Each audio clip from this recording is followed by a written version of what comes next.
Ça me fait plaisir d'être ici pour vous annoncer que le colloque étudiant Où est-ce qu'on s'en va revient pour une 7e édition qui se tiendra le 31 mars, 1er et 2 avril 2017 à l'École d'architecture de l'Université Laval. Pour ceux qui ne connaissent pas l'événement, c'est une rencontre d'une fin de semaine entre étudiants des différentes universités, écoles d'architecture et écoles de design au Québec et des professionnels pour échanger en toute collégialité sur des sujets d'avenir quant à la pratique de l'architecture au Québec. Le colloque réunit annuellement près de 200 futurs professionnels et puis environ une vingtaine de panélistes autour de tables rondes, de conférences et de discussions. C'est assez important pour nous, cette 3e édition, comme l'événement est né ici à l'École d'architecture il y a 6 ans. Puis annuellement, l'événement a été organisé successivement par l'École d'architecture de l'Université Laval, par l'Université de Montréal, puis par McGill. Donc, l'événement revient maintenant pour une 3e fois ici à l'École d'architecture. Cette année, le comité organisateur souhaite orienter les échanges autour de la question du paradoxe de la culture de l'architecture et de l'architecture de la culture. Donc, pour vous en dire un peu plus là-dessus, la culture de l'architecture, pour nous, va nous permettre d'explorer la manière dont l'architecture se conditionne puis se remet en question. C'est surtout une occasion de porter un regard introspectif sur l'univers tant pratique que théorique de l'architecture contemporaine au Québec. Puis, du côté de l'architecture de la culture, on va s'intéresser à la capacité de l'architecture de refléter le contexte sociétal et culturel. De ce point de vue, l'architecture va d'abord être vue comme le résultat d'un contexte, mais pas seulement être observée comme un objet absolu ou autonome. Donc, sans trop vous en dire, je vous invite à rester aux aguets et à réserver les dates du 31 mars, 1er et 2 avril. Plus d'informations vont arriver bientôt quant à la programmation, les invités, puis aux inscriptions. Donc, au nom du comité, bonne soirée, bonne conférence, et je passe la parole à John Pierrot. Donc, bonsoir à tous et à toutes. Bienvenue à cette conférence de la série instantanée d'architecture. Nous désirons remercier les commanditaires qui ont permis de mettre sur pied ce programme et en premier le Musée de la Civilisation qui nous accueille ici dans cette salle, la Ville de Québec qui est partenaire de l'École d'architecture depuis de nombreuses années et qui nous accompagne dans nos projets, la compagnie Tremco, partenaire des conférences BEST qui vont venir un peu plus tard, et Collectif aussi, notre partenaire des communications. Donc ce soir, nous avons le plaisir et l'honneur d'accueillir Odile Deck, qui est architecte en France, à Paris. Merci beaucoup Odile pour être ici ce soir. Elle est aussi fondatrice de l'Institute for Innovation and Creative Strategies in Architecture, qui est une nouvelle école qui est à Lyon, en France. Odile Deck est une amie de l'école d'architecture depuis de nombreuses années. Elle est venue plusieurs fois en conférence. Elle a participé à un grand événement de l'école d'architecture au 50e anniversaire de l'école, en participant aussi au concours Ajout Manifeste à l'école d'architecture, et de plus, en 2015, elle a reçu un doctorat honoris causa de l'Université Laval pour l'ensemble de sa carrière et aussi pour la promotion du rôle de l'architecte femme. Odile Deck est auteur renommé de plusieurs projets en France et à l'étranger, et on peut mentionner parmi les plus connus le FRAC Bretagne, le restaurant de l'Opéra de Paris et le musée d'art contemporain de Rome, parmi les plus remarquables. La qualité et l'audace de ces projets ont contribué aussi à l'octroi de nombreux prix et reconnaissances. On peut rappeler parmi celles-là le Lion d'or de la Biennale d'architecture de Venise en 96. Et d'autre part, Odile a gagné aussi le prix de femme architecte de l'année 2013, donné lors de la première édition du palmarès des femmes architectes à Paris, prix qui lui a été remis par Aurélie Filippetti, qui est la ministre de la Culture, était la ministre de la Culture. Odile Deck est aussi très active dans l'enseignement de l'architecture. Entre 2007 et 2012, elle a dirigé l'école spéciale d'architecture à Paris. Et forte de cette expérience, elle a fondé l'école à Lyon en 2014. Avec l'ambition de pouvoir offrir des conditions qui favorisent l'éclosion d'un projet pédagogique transdisciplinaire, connecté à d'autres univers et qui permet aux étudiants d'établir des contacts avec le monde de l'entreprise et ainsi développer l'esprit entrepreneurial. Donc, sans plus tarder, je vous demande d'accueillir chaleureusement Odile Deck.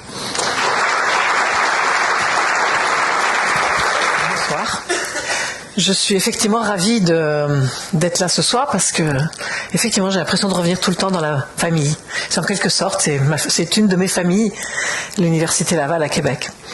Et puis, c'est important aussi de revenir parce que je sais que vous avez aussi un projet de changement d'école, de déménagement. Vous avez des choses à faire. Donc, peut-être qu'on aura l'occasion d'en parler. J'ai cru entendre des choses depuis que je suis arrivée, mais j'avais déjà entendu parler avant. Ma conférence s'intitule Architecture Thinking.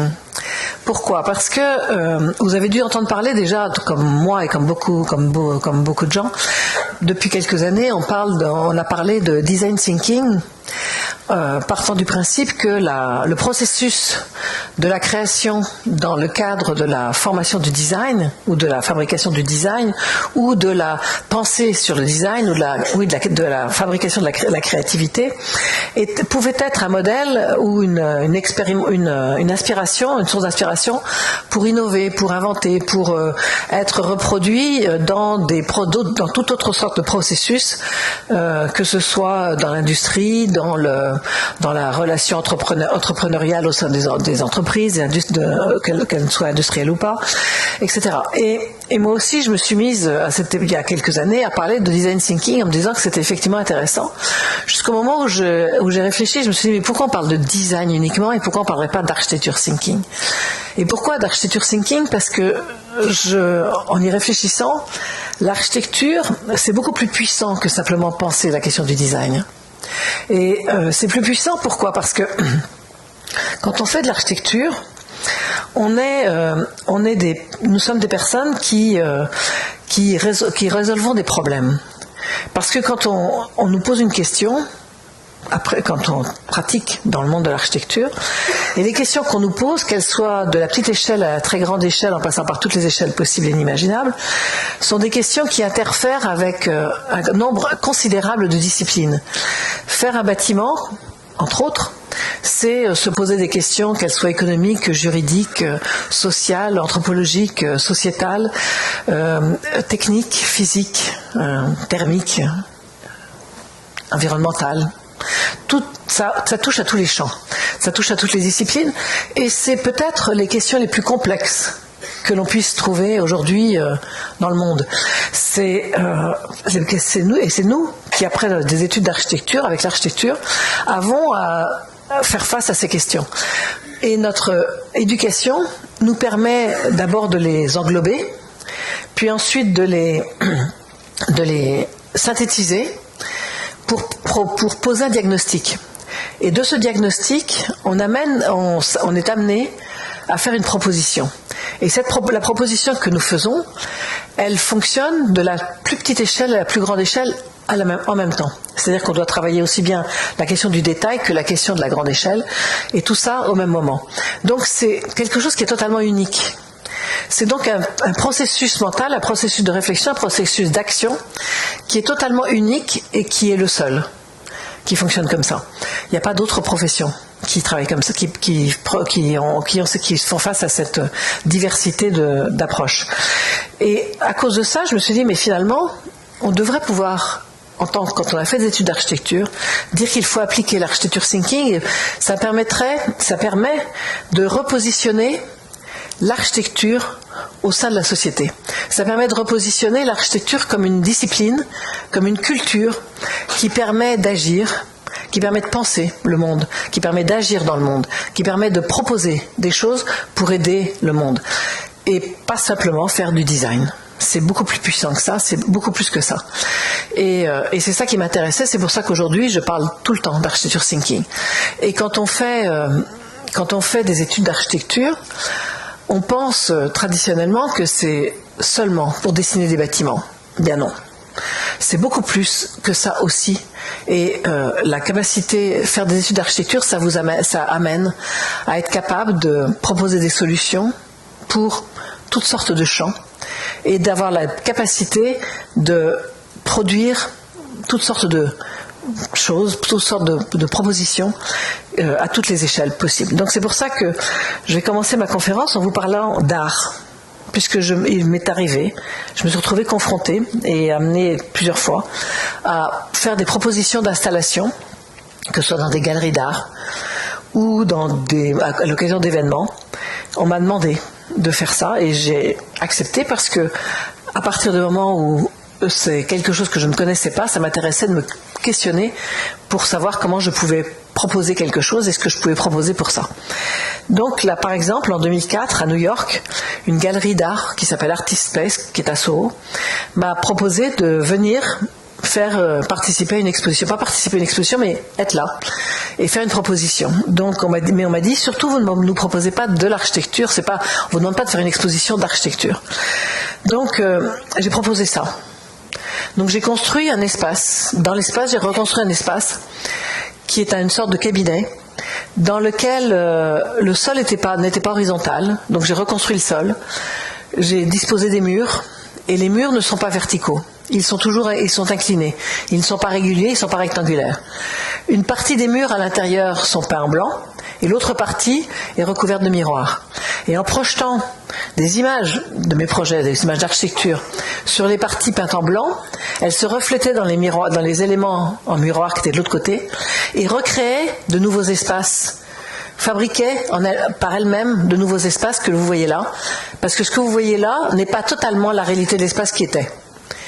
Et ça m'intéresse. Ça m'intéresse de voir comment, en faisant des dispositifs, en construisant des éléments d'installation, en fait, on donne à voir des choses qui ne sont pas dans le monde réel. Ça m'intéressait parce que c'est pas dans le monde réel, c'est dans le réel, mais c'est dans la réflexion. Et ça m'intéressait surtout en 2004, quand on se posait la question du virtuel. Et j'ai toujours dit que cette installation, ça m'a permis de fabriquer du virtuel mais en réel. Puisque ce que vous voyez là, en face de vous, dans l'angle, c'est la réflexion de ce qui se passe de l'autre côté, mais qui est déformé par le fait que ce qui est reproduit sur des murs qui ne sont pas parallèles ni réguliers, donc tout est transformé. Voilà. Et donc à chaque fois, où est le mur, où est le vertical, où est la surface horizontale, où est l'espace, où s'en va-t-il ailleurs. Et cette ambiguïté, ce changement de perception m'intéresse parce que ça fait partie de la réflexion qu'on peut mener sur comment on fabrique des espaces. Dans une galerie d'art qui est à côté de mon bureau, qui s'appelle la galerie Polaris, qui venait de s'installer et dont j'avais fait la rénovation de l'espace, pour qui j'avais rénové son espace, m'a dit, ben voilà, vous êtes la première à vous installer dans l'espace et à être exposée. Je dis, mais attendez, moi je suis pas artiste. Et il dit, oui, mais c'est pas grave, la galerie Polaris veut bien vous présenter. Mais donc j'ai réfléchi et je me suis dit là encore que je ne voulais pas exposer de l'architecture dans une galerie d'art. Mais je me suis souvenu, donc j'ai réfléchi et je me suis souvenu d'un petit croquis que je faisais régulièrement il y a quelques années, enfin il y a même déjà longtemps, aux personnes qui travaillaient avec moi dans mon agence, pour leur expliquer ce que c'était pour moi que la dynamique, l'équilibre dynamique. Et l'équilibre dynamique, c'est atteindre l'équilibre en architecture, ça peut se faire avec 2 colonnes et une poutre. C'est quelque chose qui est relativement simple et quelque chose qui est statique. Ce qui m'intéresse, c'est quelque chose qui est en mouvement, qui donne l'impression d'être en mouvement. J'ai toujours rêvé que les bâtiments, que les choses qu'on dessinait pouvaient un jour se mettre à se déplacer. Et donc, je faisais un croquis en montrant que une poutre sur un seul axe, il fallait régler l'équilibre de cet axe, sur cet axe. Il fallait régler l'équilibre des forces de part et d'autre. Et c'est pour ça que je l'ai construit en mettant au bout là-bas un ballon d'air, juste un ballon gonflé qui fait 2 mètres de diamètre, et la boule qui est à l'autre extrémité avec entre les deux 6 mètres, la barre qui est au milieu entre les deux fait 6 mètres de long, elle fait 6 cm de section, et au bout, la boule, c'est une boule d'aluminium qui est remplie avec du sable.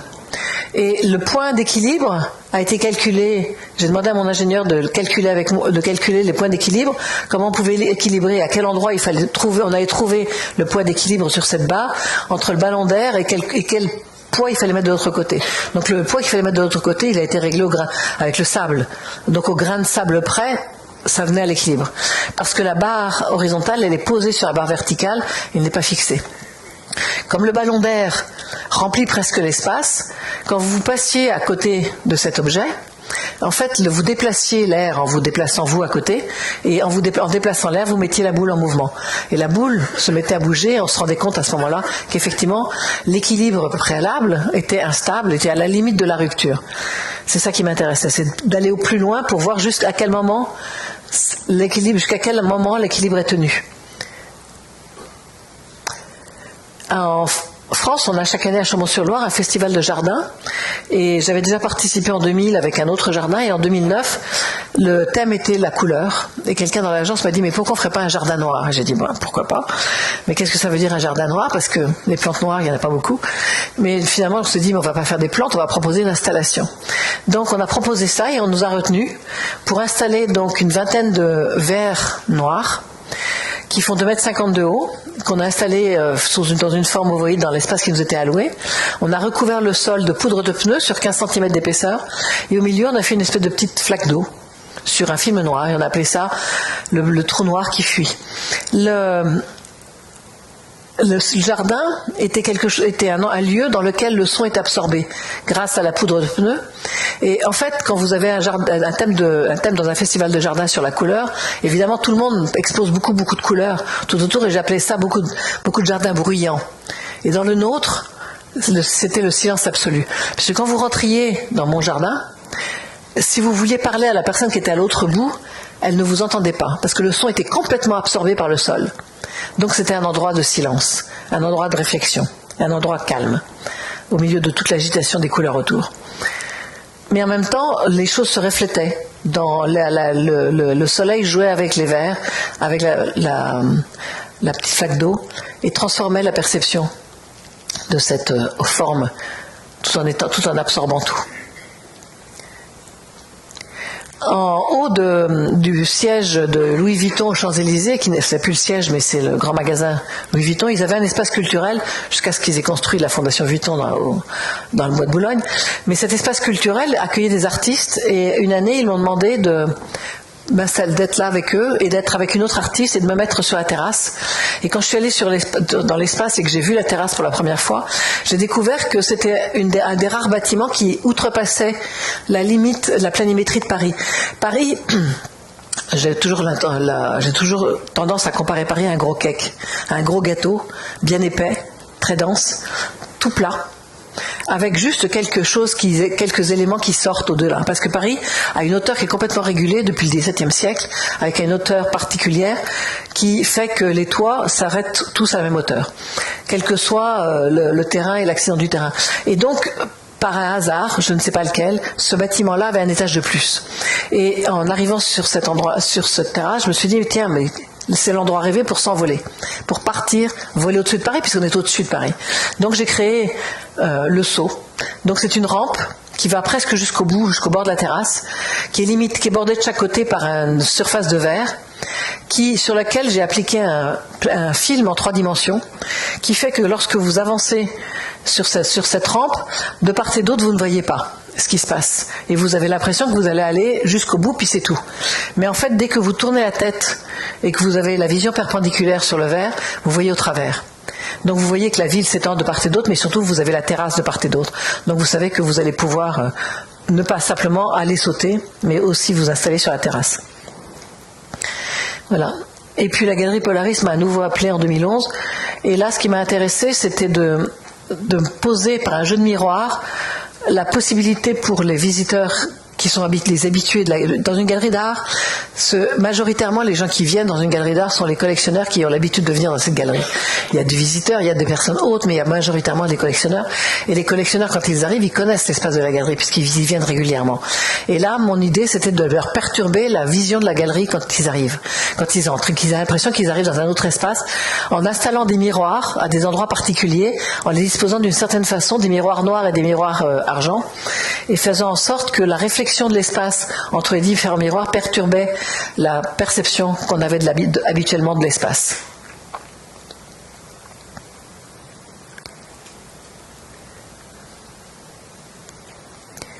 Et puis, à la même année, en 2000, à Sayark, je devais faire une exposition aussi. D'habitude, à Sayark, je ne sais pas pour ceux qui sont allés, les architectes qui sont invités construisent toujours quelque chose, un objet.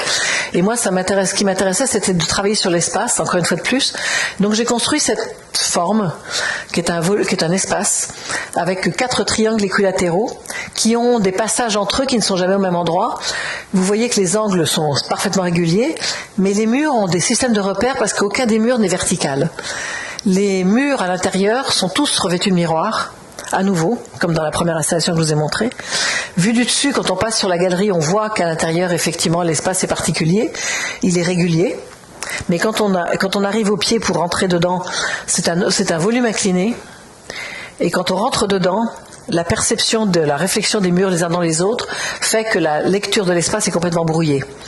Et c'est tellement brouillé que parfois vous avez la porte qui est reflétée et vous ne savez pas où est la vraie porte, où est le vrai passage. Et entre les murs et le sol, où s'arrête la limite, c'est pas clair. Et c'est ça qui m'intéressait, c'était de jouer avec encore une fois de plus, cette perception brouillée de l'espace, cette perception ambiguë de l'espace dans lequel on est, qui permet aux visiteurs, à celui qui le pratique, de prendre le temps, c'est-à-dire de ralentir le temps de la découverte de l'espace, parce qu'il y a un moment d'incertitude, il y a un temps d'arrêt, qui fait qu'à un moment, on va chercher. Il faut aller chercher, c'est pas donné, il faut partir à la quête de la découverte. Puis à Milan, à chaque année, au moment du salon du meuble, il y a dans l'université, je ne sais plus comment ça s'appelle cette université, dans son jardin, il y a des installations qui sont faites par des artistes, des designers et des architectes, et toujours avec un produit qui est exposé par un industriel dans la foire quelque part. Et cette année-là, on m'avait demandé de travailler avec des céramiques, avec un fabricant de céramique qui mettait sur le marché des grandes céramiques qui faisaient des grands carrelages en fait, qui font 3 mètres de long par 1 mètre de large et 3 mm d'épaisseur, ou 6 mm selon les cas. Pour les plus fines, c'était 3 mm. Et donc, il s'attendait à ce que, effectivement, je fasse des surfaces sur lesquelles j'aurais collé ces céramiques pour montrer l'importance de leur taille. Et moi, ce qui m'intéressait, c'était de montrer leur finesse. Et leur ultra finesse, si je puis dire, par rapport à leur taille. Et donc, c'est pour ça que j'ai posé les dalles de carrelage verticalement, que je les ai reliées entre elles par des tiges métalliques, que j'ai fabriqué comme une espèce de cube qui aurait été perforé par un volume, par une boule qui aurait traversé ce volume, de façon à pouvoir sentir la finesse et les tranches du carrelage, mais à tel point que quand on rentre, qu'on pouvait rentrer dedans et aller marcher sur les tranches du carrelage et sentir donc que c'était à la fois solide, même si c'était extrêmement fin.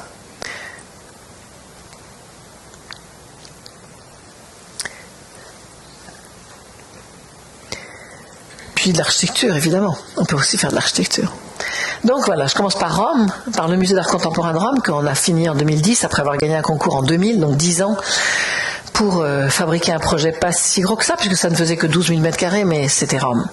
Rome, c'est quand même une ville particulière. Enfin, l'Italie, c'est un pays particulier. Et Rome, c'est encore une ville encore plus particulière. Quand vous allez en Italie, et que vous parlez avec les architectes, je ne sais pas s'il y a des Italiens ici, mais... Pardon, Jean Pierrot, bien sûr. Et en fait, le poids de l'histoire est extrêmement lourd sur les épaules des architectes.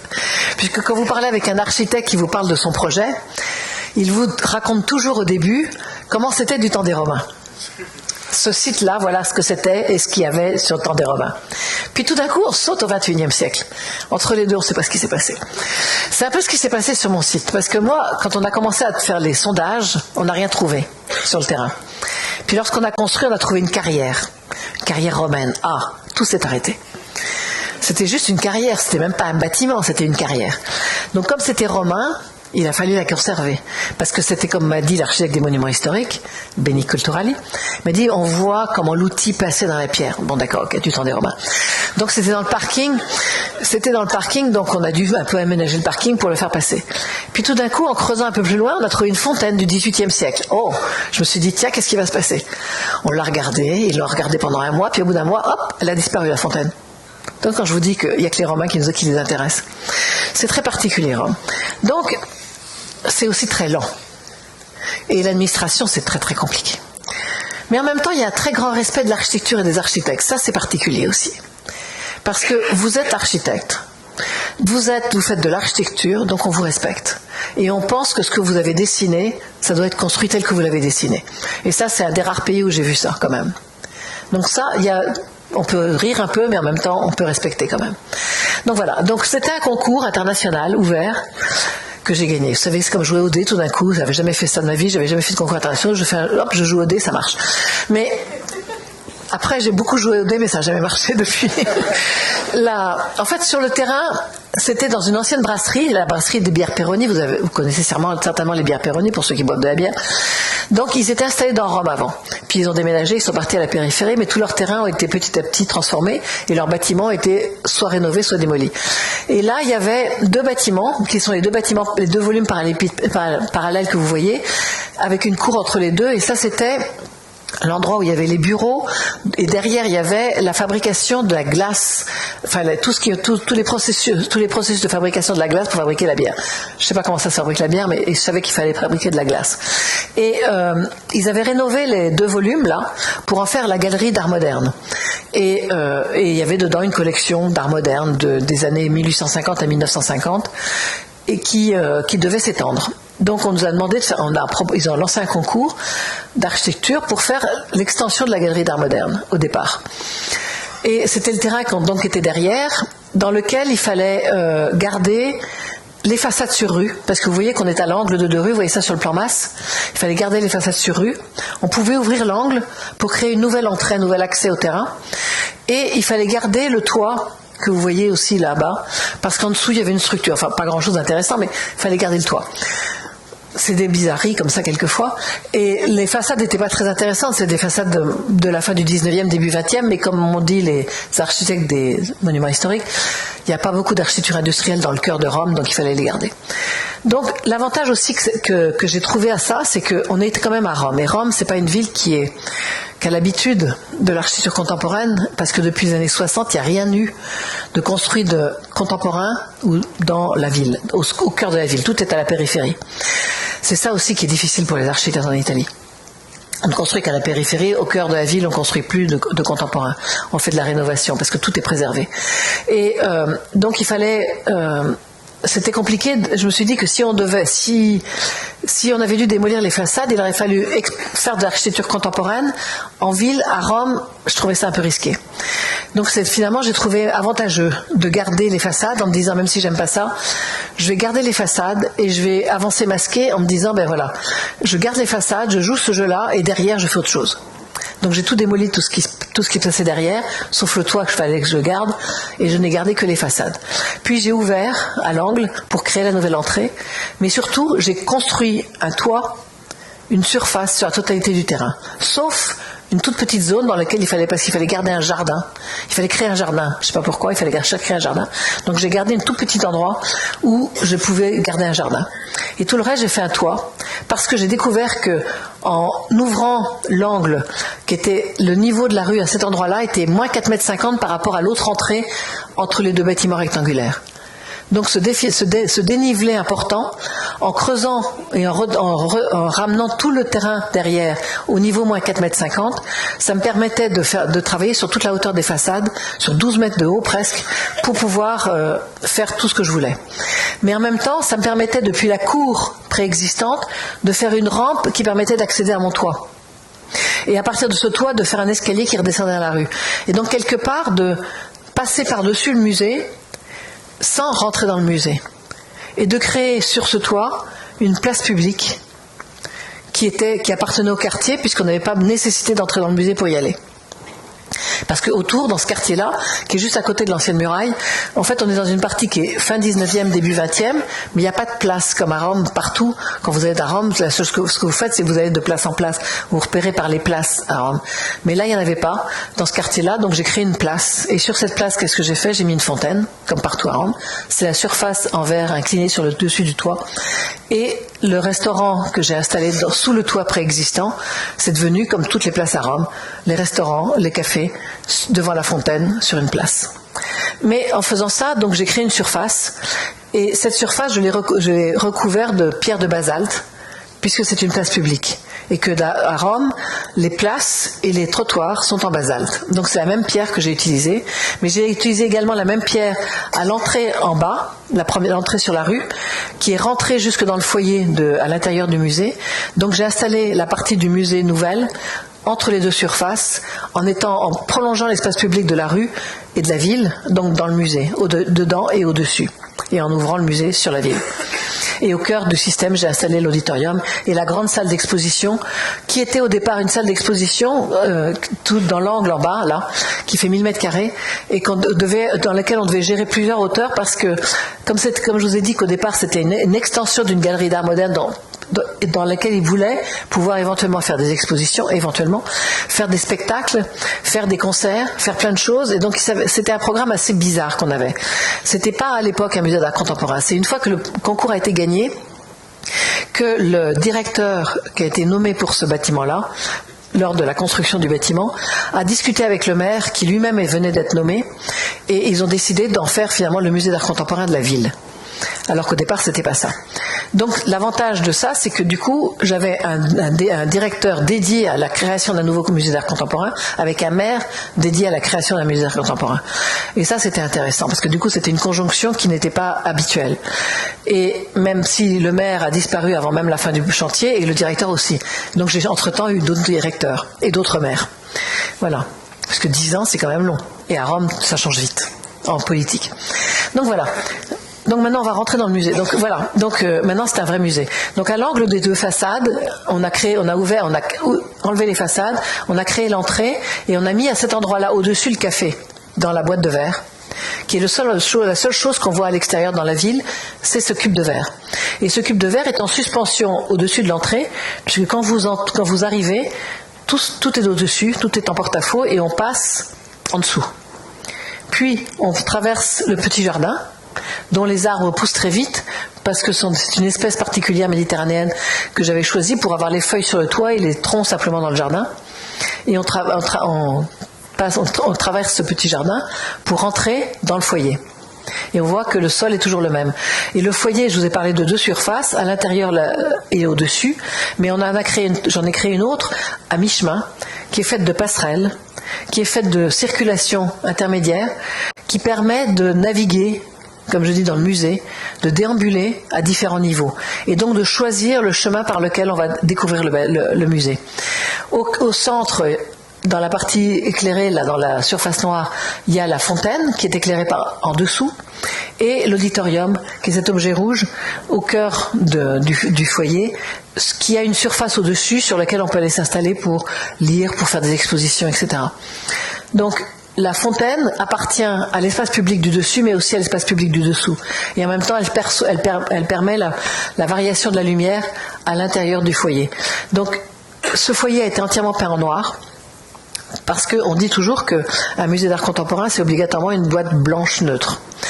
Mais quand j'ai commencé le concours, j'ai pensé à ça, et j'ai pensé en particulier à une lecture que j'avais faite d'une discussion entre Franck Gehry et Daniel Buren, l'artiste français, où Franck Gehry demandait, au début des années 90, à Daniel Buren, est-ce qu'un musée d'art contemporain doit-il vraiment être une boîte blanche neutre? Et Daniel Buren a répondu, pas nécessairement, parce qu'en fait, l'espace doit pouvoir aussi avoir une présence, mais pas trop. Un peu, mais pas trop. Il faut que l'artiste sente de la résistance, mais pas trop. Donc je me suis dit, en lisant ça, et en me rappelant cette conversation que j'avais lue, c'est intéressant que dans les espaces d'exposition, je reste neutre, qu'on se reste avec des espaces, des volumes blancs, parce que c'est là l'architecture se retire, l'architecte s'en va, c'est l'artiste qui s'installe. Mais dans l'espace public, collectif, plus collectif, là je peux m'installer. Donc j'ai décidé de faire un contraste fort et de jouer avec des surfaces noires. Et on a tout peint en noir, excepté l'auditorium. Mais ce faisant, en peignant tout en noir, j'ai découvert que dès l'inauguration, qu'en fait, ils ont commencé à exposer des œuvres aussi sur les murs noirs. Et toutes les œuvres ne vont pas sur les murs noirs. Toutes les œuvres peuvent aller sur des murs blancs, mais toutes les œuvres. Donc c'est intéressant parce que du coup ça crée des effets de contraste avec des œuvres plus fortes qui sont installées généralement sur les murs noirs. Le volume de l'auditorium est un volume non régulier qui a été soulevé pour créer l'effet d'auditorium, et en dessous le sol a été creusé.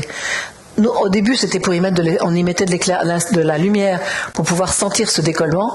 Et l'avant-dernier directeur a installé en dessous des petits écrans vidéo et avec des matelas sur la pente.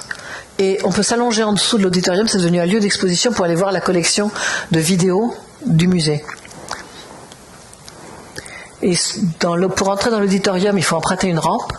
Et on rentre dans un volume qui est entièrement rouge. Et qui est entièrement rouge brillant. À l'extérieur, c'est entièrement rouge mat. À l'intérieur, c'est entièrement rouge brillant. Et à un certain moment du processus de conception et même de réalisation, la ville, qui était mon client, m'a dit: mais pourquoi vous voulez pas aussi dessiner tout, les fauteuils, les appareils, le mobilier? Et je dis: d'accord, alors on dessine tout. C'est pas pour autant qu'ils me donnent des honoraires en plus, mais on dessine tout, on y va, complet. Donc on a dessiné les fauteuils, on a dessiné les fauteuils comme une espèce de grande banquette où les accoudoirs peuvent se relever ou descendre, on peut s'asseoir nombreux ou séparés. Derrière, il y a une tablette qui se rentre et qui sort, et quand elle est sortie, la lumière s'allume, quand elle est rentrée, la lumière s'éteint. Ça vous permet de prendre des notes dans une salle de conférence, ça peut être pratique quelquefois. Et voilà la grande salle d'exposition, qui est, comme je vous disais, toute blanche, avec un sol béton tout simple, et tout son plafond est noir pour faire disparaître toute la technique du plafond.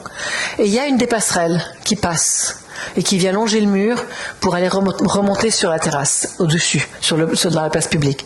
Ce qui fait que, en fait, c'est un lieu de promenade, c'est en même temps un lieu de regard sur les œuvres exposées en dessous qui est différent, mais ça pourrait même être le seul lieu de point de vue sur l'exposition si quelqu'un un jour voulait faire une exposition dans cette grande salle qui ne serait vue que d'en haut.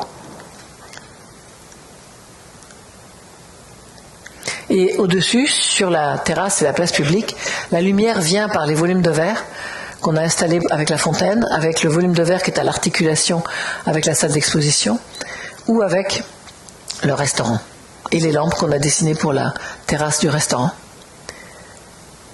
Le café, qui est installé en suspension au-dessus de l'entrée, est lui en rouge et avec des chaises et des sièges multicolores.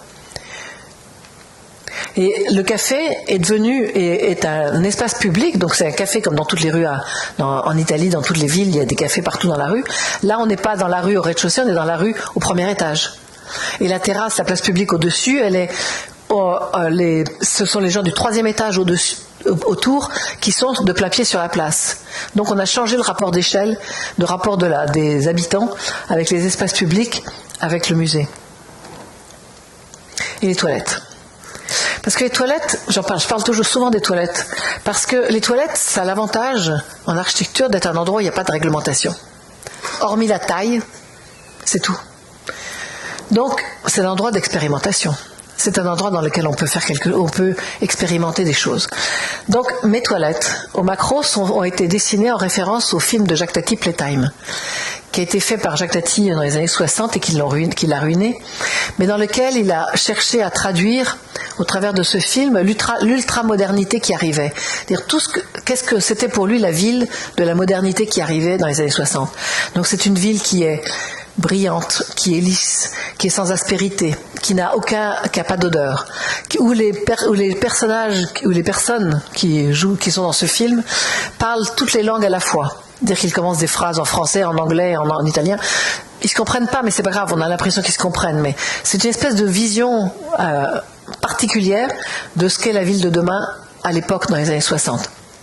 Et Jacques Tati, qui joue le caractère principal, lui-même arrive à un moment dans un immeuble de bureau et va vers une salle d'attente et marche sur un sol qui est en métal. Et comme il porte des chaussures avec des semelles de cuir, c'est très très ça crée du son. Il va s'asseoir sur des fauteuils qui sont en plastique, enfin en sky, avec de l'air à l'intérieur, et quand il s'assoit, ça fait... Donc c'est extrêmement intéressant, parce que acoustiquement, visuellement, c'est un film fondamental pour des étudiants en architecture et pour des architectes. C'est les années 60 quand même. Et donc j'ai décidé de faire ces toilettes en référence à Jacques Tati, à ce film. Et donc c'est un container que j'ai installé sous l'ancienne structure du toit que j'avais besoin de garder, que j'ai recouvert entièrement à l'extérieur et à l'intérieur d'inox polymiroir. Et dans l'espace central, il y a 2 grands miroirs qui se font face et qui répètent l'espace infiniment. Au centre de l'espace, il y a l'endroit où on va se laver les mains.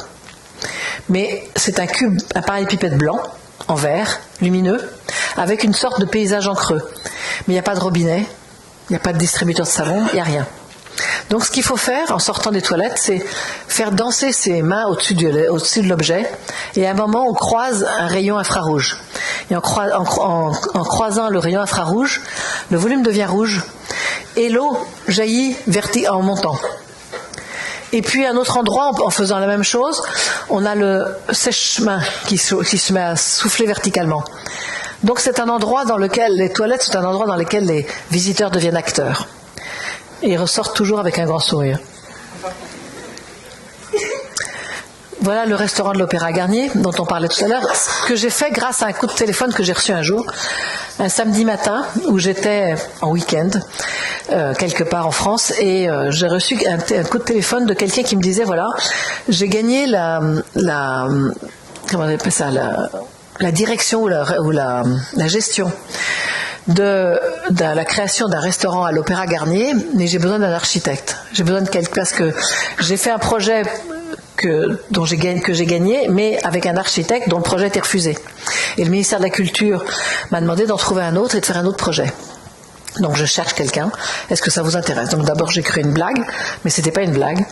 Et d'autant plus que l'Opéra Garnier, c'est quand même un monument à Paris extrêmement important. Enfin, extrêmement important. C'est devenu un monument très important.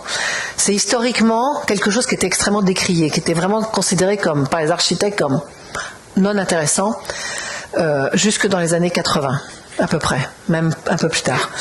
Lorsque l'architecture du 19e siècle est devenue extrêmement importante, est revenue un petit peu sur le devant de la scène. Mais Garnier, c'était un peu un iconoclaste, c'était même vraiment un vrai iconoclaste que les architectes, et en particulier que l'Académie d'architecture, avait toujours rejeté.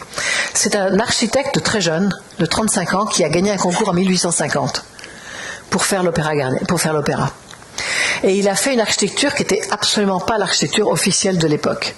Il a fait une architecture plutôt baroque, qui est un espèce de mélange de styles, qui est un peu bizarre, et que personne n'acceptait à l'époque, et qui n'a pas accepté jusqu'à plus au-delà du milieu du XXe siècle. À tel point que moi, quand je faisais mes études dans les années 70, fallait surtout pas regarder ça n'avait aucun intérêt.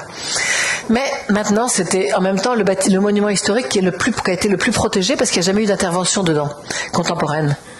Donc, l'objet, mais il avait pensé qu'il y aurait un restaurant un jour, mais c'était pas à l'endroit où moi j'ai dû le faire. Mais ça n'a jamais été réalisé. Donc l'endroit où on m'a proposé de faire le restaurant, c'est sous cette coupole qui est là, éclairée aujourd'hui, qui était la coupole sous laquelle les voitures à cheval rentraient pour déposer les abonnés auprès des portes du foyer qui est au cœur de l'opéra. Et donc c'est un espace extérieur.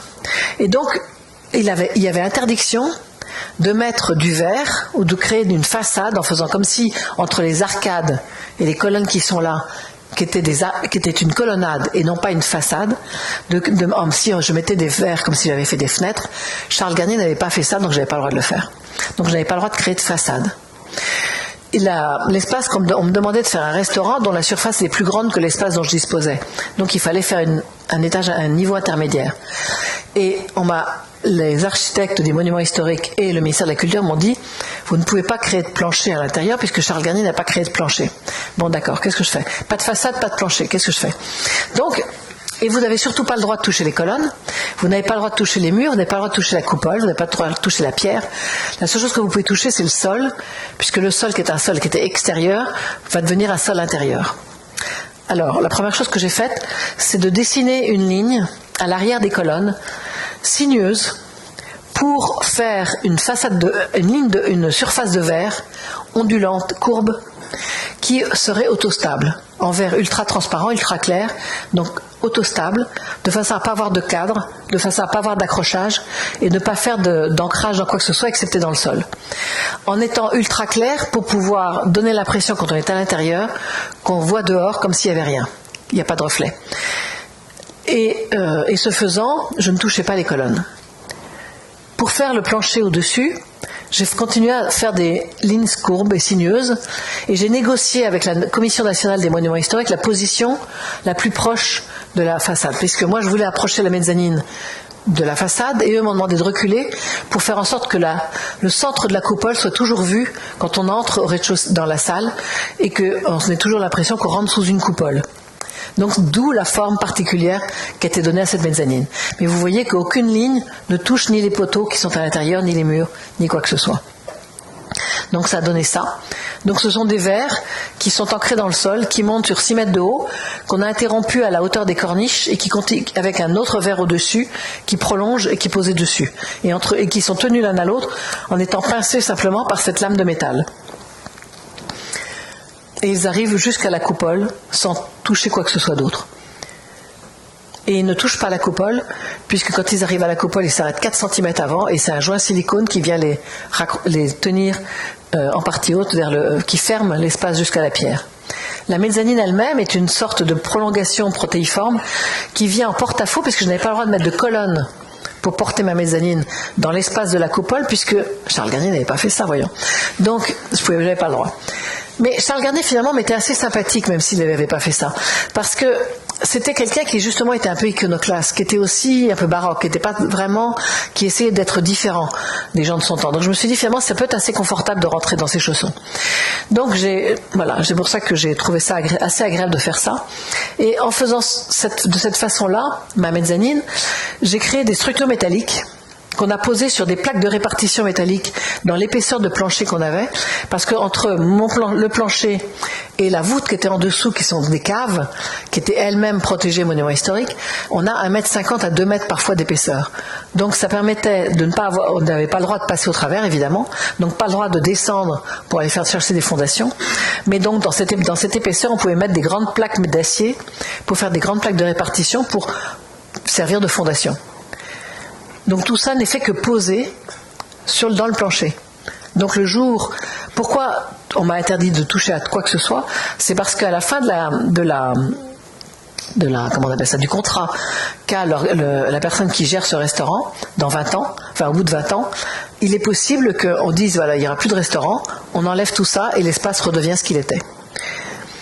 Parce que rien n'est accroché, rien n'est tenu dans la pierre. Quand j'ai fait ma mezzanine, donc j'ai fait des structures métalliques, et après ça, je les ai enveloppées, ou tout au moins, enveloppées, avec des systèmes de coques en plâtre, qui sont à la fois faites à la main, faites parfois moulées, etc., mais majoritairement faites à la main. Et parce que l'entreprise qui fait ça ne fait pas ça à la machine et ne fait pas ça en 3D non plus. Donc il fallait juste lui donner des coupes et pas de modèle 3D, ça ne savait pas lire. Et tout ça, c'est reponcé, repoli à la main. Mais ce qui était intéressant, c'est qu'en faisant ça, j'ai exactement travaillé comme Charles Garnier, parce que ce jeune homme de 35 ans qui avait construit l'Opéra Garnier, qui avait reconstruit l'Opéra, parce qu'il ne s'appelait pas Garnier à l'époque, il s'appelait Opéra, il avait ce que vous voyez comme un monument en pierre est en fait un monument construit en structure métallique. Pour 1850, c'est quand même vraiment moderne. C'est une structure métallique qui a à l'extérieur des piliers en pierre, enfin de la pierre, et entre la pierre et la structure métallique, il y a toutes les gaines de ventilation et de chauffage de l'opéra. Donc vous ne voyez jamais rien de technique dans l'opéra, tout est caché entre la pierre et les structures métalliques. Donc j'ai fait la même chose, j'ai fait des structures métalliques, j'ai fait des coques de plâtre, et entre les coques de plâtre et la structure métallique, on a toutes les alimentations électriques, tous les systèmes de chauffage qui passent pour la mezzanine et pour le restaurant. Donc on ne voit rien, on ne voit pas d'appareil de l'éclairage, les appareils d'éclairage sont dans les poches qu'on a créées dans les pieds et utilisent en éclairage indirect, la sous-face de la mezzanine, qui elle-même a des poches en creux pour casser les effets de réverbération dans cet espace extrêmement minéral. Donc vous voyez que la façade est complètement transparente, on n'a pas l'impression qu'elle existe. Et on a tout dessiné, les fauteuils, les tables, tout, etc. Voilà. Et à l'arrière, donc dans la partie qui est à l'arrière des colonnes, juste avant les portes qui donnent sur le foyer, c'est là qu'on a installé le plus de colonnes pour supporter la mezzanine qui est en porte-à-faux derrière. Et entre les deux, c'est devenu la lounge. Et là, on a une grande banquette sinueuse qui sinue pour pouvoir faire la séparation entre la partie lounge et la partie restaurant elle-même. Et au-dessus, voilà, vous voyez, on voit les poches dans lesquelles il y a l'éclairage. Et au-dessus, c'est une espèce de grand cocon dans lequel tout est rouge, dans lequel on peut choisir, donc compte tenu de la forme, l'endroit où on va aller dîner, où on va aller prendre son repas et aller retrouver ses amis. Et voilà, ce sont des espaces différents. Et vous voyez le haut de la pierre, de la glace, plutôt du verre, qui a été découpé. Non seulement les verres ont tous des courbes différentes, mais en plus la découpe colle à la découpe de la coupole. Donc c'est un travail incroyable de verre qui a été fait pour faire cette surface de verre qui fait façade. Là, ça fait des projets tous les ans, puisque après, en 2012, on a livré le FRAC, qui est le musée d'art contemporain de la région Bretagne, qui avait comme contrainte d'être installé devant ou derrière, ça dépend dans quel sens on le prend, cette sculpture. Et cette sculpture, c'est une sculpture faite par Aurélie Nemours, qui était une artiste abstraite, qui est décédée il y a déjà plus de 10 ans maintenant, et dont c'est la seule œuvre en 3 dimensions. Et elle a choisi l'endroit à Rennes où elle voulait la mettre, et elle savait que le FRAC viendrait après. Donc elle a donné des contraintes à l'architecte pour faire son bâtiment. Elle a dit qu'elle voulait que la façade soit silencieuse, et qu'on n'éclaire pas sa sculpture à partir du bâtiment. Donc il fallait faire attention à l'éclairage. Donc j'ai décidé de jouer le jeu et donc de faire une façade totalement silencieuse noire, complètement lisse, mais avec 2 matériaux différents. La surface du haut, c'est de l'inox noir polymiroir, qui parce qu'il est polymiroir, même s'il est noir, prend le ciel en reflet et donc change de couleur en fonction du temps. Il passe du noir au gris, parfois au bleu. Et la ligne de séparation entre cette surface-là et la surface en dessous qui est du verre est exactement à la même altitude que la hauteur des pierres, 4,50 m. En dessous, c'est du verre, que vous voyez dans la journée comme noir, mais qui en fait n'est pas noir, puisqu'il est gris. Et c'est toute une série de nuances de gris, du plus clair au plus foncé.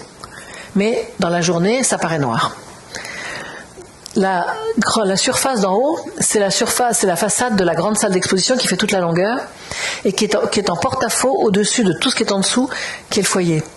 Donc ce porte-à-faux vient s'accrocher derrière sur ce bloc de béton, qui est un bloc de béton noir, mais qui paraît, le temps est sec, gris, foncé mais gris, et qui, le temps est humide, devient noir.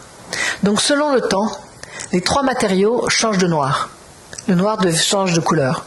Et le bâtiment change en permanence avec 3 matières de noir. On entre par la porte que vous ne voyez pas mais qui est là. Parce que dans le noir, on ne voit pas la porte. Maintenant, ils ont écrit que c'était la porte. Et une fois donc en fait, j'ai joué le jeu d'un monolithe silencieux devant la sculpture ou derrière la structure pour la laisser exister. Puis quand on rentre dedans, c'est pas noir, c'est totalement lumineux.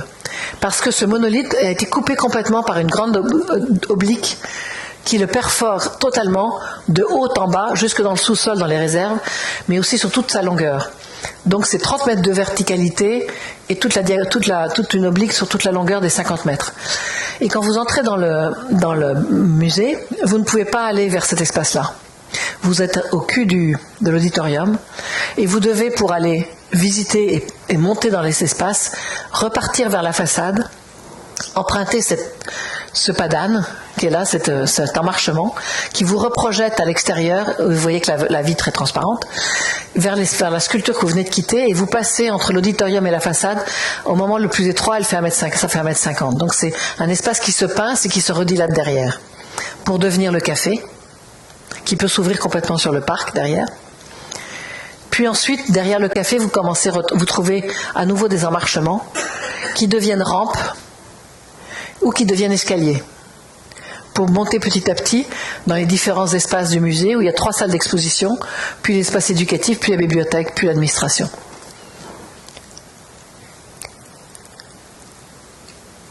Et les salles d'exposition sont très simples, encore une fois de plus blanches, quand la salle d'exposition avait une façade à l'est ou une façade au nord, on a ouvert des grandes ouvertures pour recadrer le parc dans la salle d'exposition, mais ça peut être se refermer. Pour la salle qui est au sud, la grande salle sur la façade, elle est complètement fermée parce qu'on ne peut pas faire rentrer le soleil directement dans une salle d'exposition. C'est pas possible. Et là, on a la perception du vide de ces 30 mètres de haut quand on arrive tout en haut. Les toilettes, encore, sont un peu différentes de celles du macro, mais on a encore un jeu de miroir. Et là, c'est la séparation entre les toilettes hommes et les toilettes femmes. C'est une cloison ondulante qui vous reproduit différemment de ce que vous êtes, on va dire.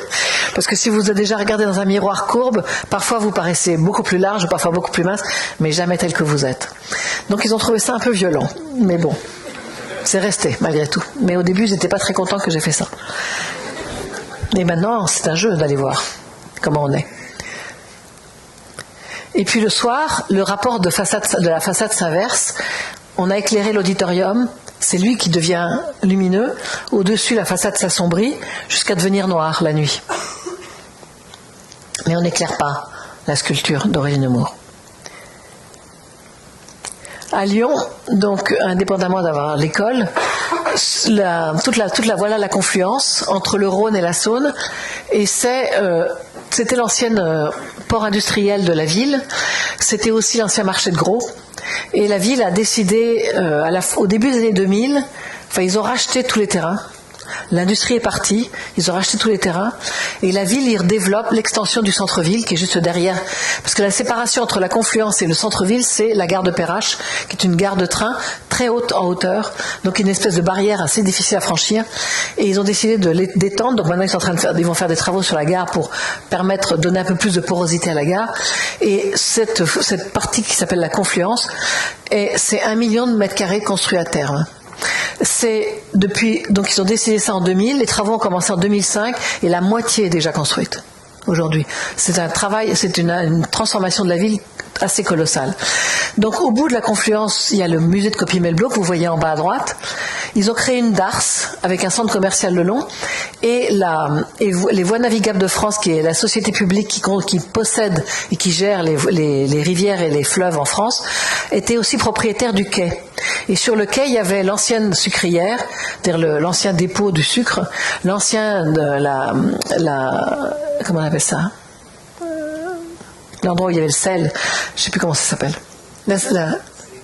la saline, voilà, et il y avait la douane. Donc ils ont à la fois rénové la sucrière pour en faire un grand lieu d'événement, un grand lieu d'exposition. La douane est devenue un immeuble de bureau, la saline est devenue un immeuble de bureau et un restaurant. Et après ils ont fait un concours pour les 3 bâtiments qu'ils voulaient rajouter. Et moi j'ai gagné celui du bout, que vous voyez comme tout petit. Parce que ce que vous le voyez perpendiculairement, parce que je devais rester sur mon terrain, mais j'ai pas obéi. Je suis partie en faisant tourner toute la partie haute de mon bâtiment au-dessus du quai en porte-à-faux. Et mon bâtiment fait 8500 mètres carrés, alors que le bâtiment de Copy-Melblot derrière, c'est 2000 mètres carrés d'exposition. Voilà. Donc on a construit ensemble, mais je voyais construire le monstre, mais moi je faisais mon petit truc à côté, qui était beaucoup plus compliqué à construire. Et donc voilà. Donc pour construire ce bâtiment dont j'ai fait pivoter toute la partie supérieure en porte-à-faux, ce que vous voyez là, parce que je sais qu'ici vous avez un porte-à-faux Remcolas, mes petits bras, à côté du mien. Voilà. Là, j'ai 25 mètres de porte-à-faux. Et j'ai 1, 2, 3, 4 niveaux plus une terrasse, ça veut dire 5 planchers. C'est un peu plus costaud. Juste ça. Et pour faire ça, évidemment, je me suis inspirée de ce qu'on voyait sur la photo qui est là-haut. Ils sont restés tous ces ponts roulants, qui sont les anciennes grues de transbordement entre la rivière, la rivière et le marché de gros.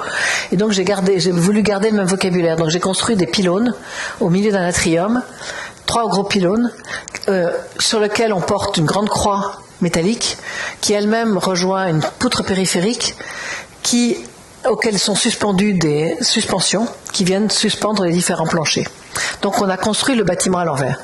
On a construit le bâtiment en faisant d'abord le sous-sol, en faisant la colonne de béton qui est une petite partie du bâtiment puisque c'est juste les toilettes et les gaines toute l'irrigation du bâtiment. Et après ça, on a fait venir les pylônes qui sont arrivés par bateau, parce que c'est des grosses bêtes. Puis ensuite, on a commencé à monter les structures qui sont arrivées par morceaux pour construire tout le dernier étage. Et on est redescendu avec les planchers successivement, de haut en bas, pour arriver à ça, où on a l'escalier de secours qui part de la terrasse, qui s'arrête là, et puis qui passe sur la terrasse qui était restée du bâtiment, la partie du bâtiment qui est restée pour redescendre dans le bâtiment et sortir dehors. Et donc le porte-à-faux, la surface du porte-à-faux a été peinte en rouge, et comme on a fait pivoter tout le bâtiment, j'ai fait pivoter en même temps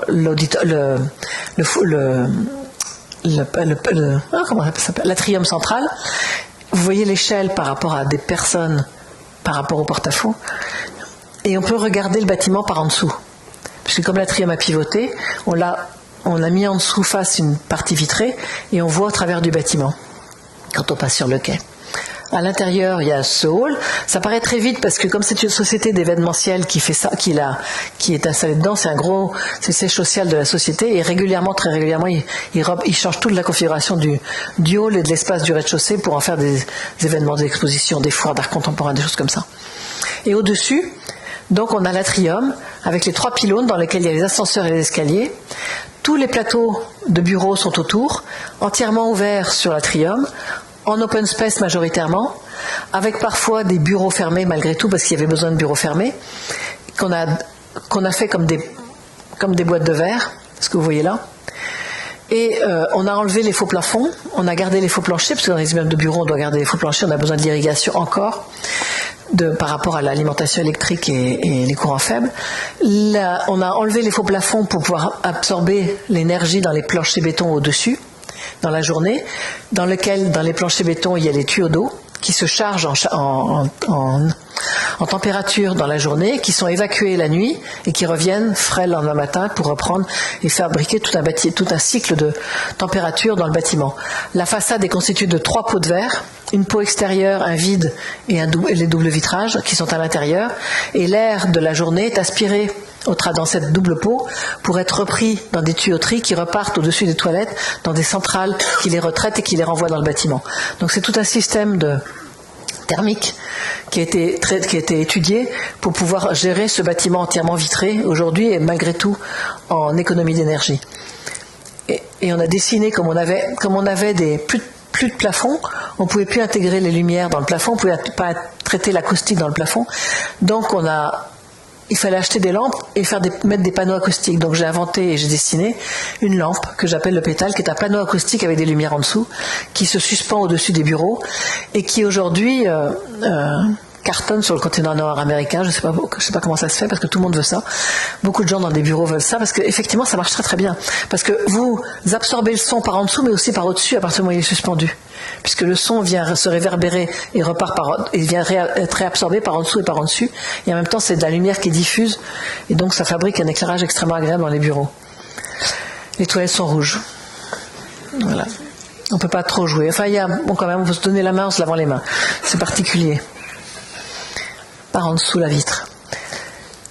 Et puis, en 2013, j'ai été appelée, 2012 peut-être, j'ai été appelée pour un concours en Chine, à Nankin, à 1 heure de route de Nankin, pour faire un musée d'archéologie et de paléontologie sur le site dans lequel ils avaient découvert les traces, les ossements du premier de l'homme de Nankin, celui qu'on appelle l'homme de Nankin, qui est en fait le premier Homo erectus, et qu'on a retrouvé, celui qui était le plus ancien. Et donc je suis allée visiter le site, et c'est très émouvant parce que je suis allée visiter la grotte dans laquelle ils ont trouvé ces ossements. Donc vous imaginez que vous marchez, quand vous êtes dans cette grotte, vous marchez sur les pas de celui qui était là, qui était l'Homo erectus. Donc vous marchez sur la même surface que lui, parce que c'est là qu'il y avait ses os. Donc c'était dans la montagne, c'est une petite montagne, et le site est gigantesque. Donc en fait, on avait la possibilité, tous les concurrents avaient la possibilité d'installer le musée où ils voulaient. Et moi j'ai décidé de travailler avec la montagne et de faire émerger le musée de la montagne. Donc on a d'abord travaillé avec des lignes de niveau qu'on a redessinées, qu'on a fait bouger, qu'on a manipulé un tout petit peu, jusqu'à fabriquer une maquette qui est en papier et qui reconstitue un peu les lignes de niveau de la montagne contre la montagne, pour faire le musée qui est la vraie reconstitution des lignes de niveau qu'on a retravaillées, qu'on a dû décoller de la montagne parce qu'il fallait laisser passer les pompiers par derrière, mais qui est quand même une partie du terrain du site qui remonte dessus et qui mixte le paysage et le musée. Ils m'ont demandé de faire un bâtiment avec une façade avec de la pierre, donc j'ai fait une façade en verre recouverte avec une grille devant, de pierre reconstituée qui est complètement travaillée, où tous les éléments sont différents les uns des autres. Comme ça, avec le jardin, le paysage qu'on a dessiné également, avec la possibilité de passer dedans, dehors, au travers.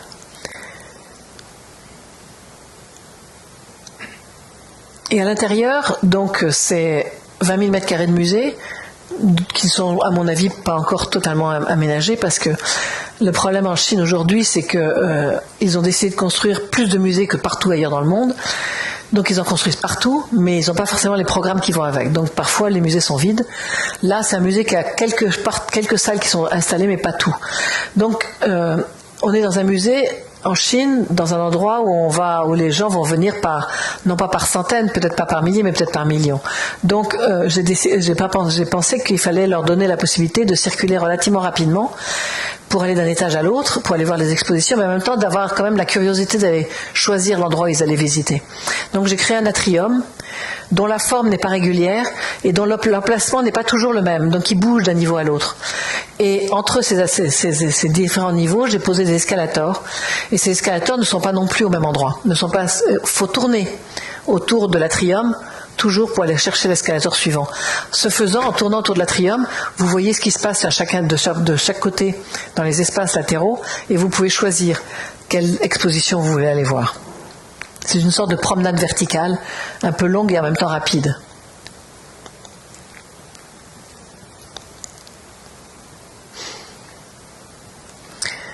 Et puis maintenant ça va faire 2 ans, on a livré un bâtiment sur un site assez particulier à Paris, qui est un ancien entrepôt qui fait toujours 600 mètres de long, et qui a été construit dans les années 60 et dont la structure était assez solide pour pouvoir construire dessus 6 niveaux. Et la ville de Paris a racheté ça à la fin des années 90, début des années 2000, et a fait un concours pour la transformation de cet entrepôt, et c'est OMA qui avait gagné le concours en faisant une espèce de proposition de parking en dessous, centre commercial, stratification verticale pour construire au-dessus. Et puis ensuite la ville a désigné des architectes, et on a été une quinzaine. Donc toute la première partie, ce sont des logements, ce sont des immeubles de logements qui sont construits sur l'ancien entrepôt. Ensuite, il y a 2 immeubles de bureaux. Ensuite, il y a l'incubateur.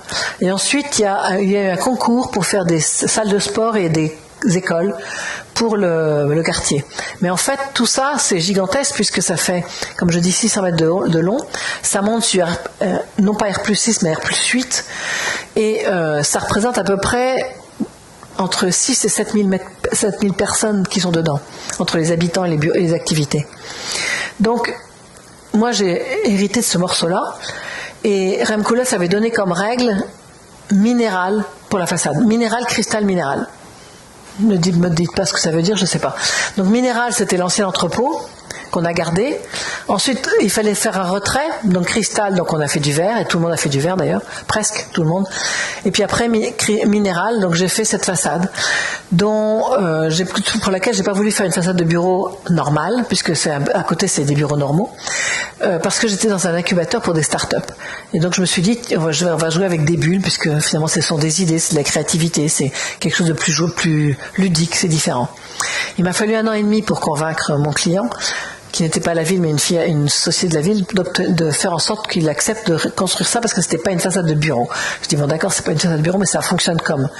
Donc, sur la façade sud, j'ai proposé de la faire blanche, et sur la façade nord, j'ai proposé de la faire noire.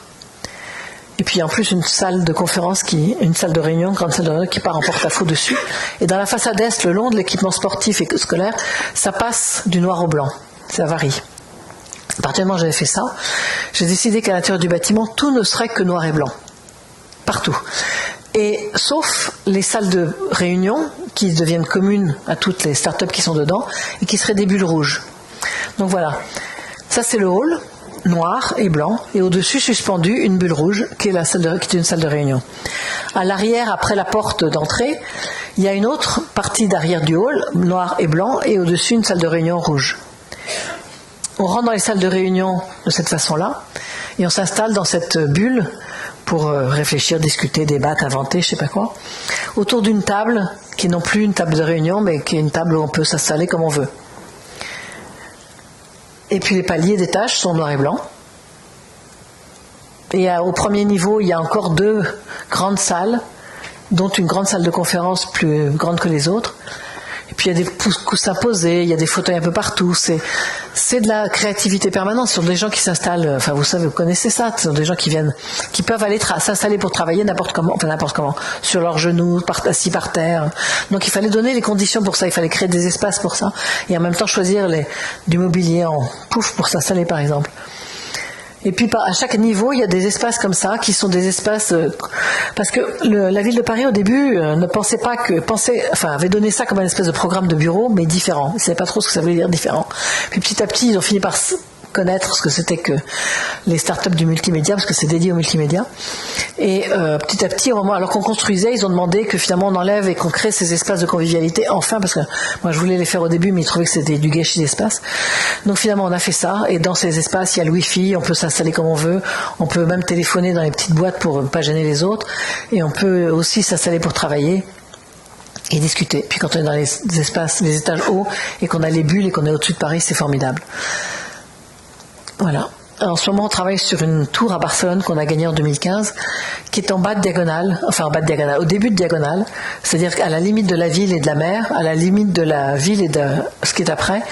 Au bout de diagonale, qui est ce grand axe oblique qui traverse toute la ville, il y a une tour, la tour blanche que vous voyez au bout, qui est la tour des télécoms de la société téléphonique de Barcelone.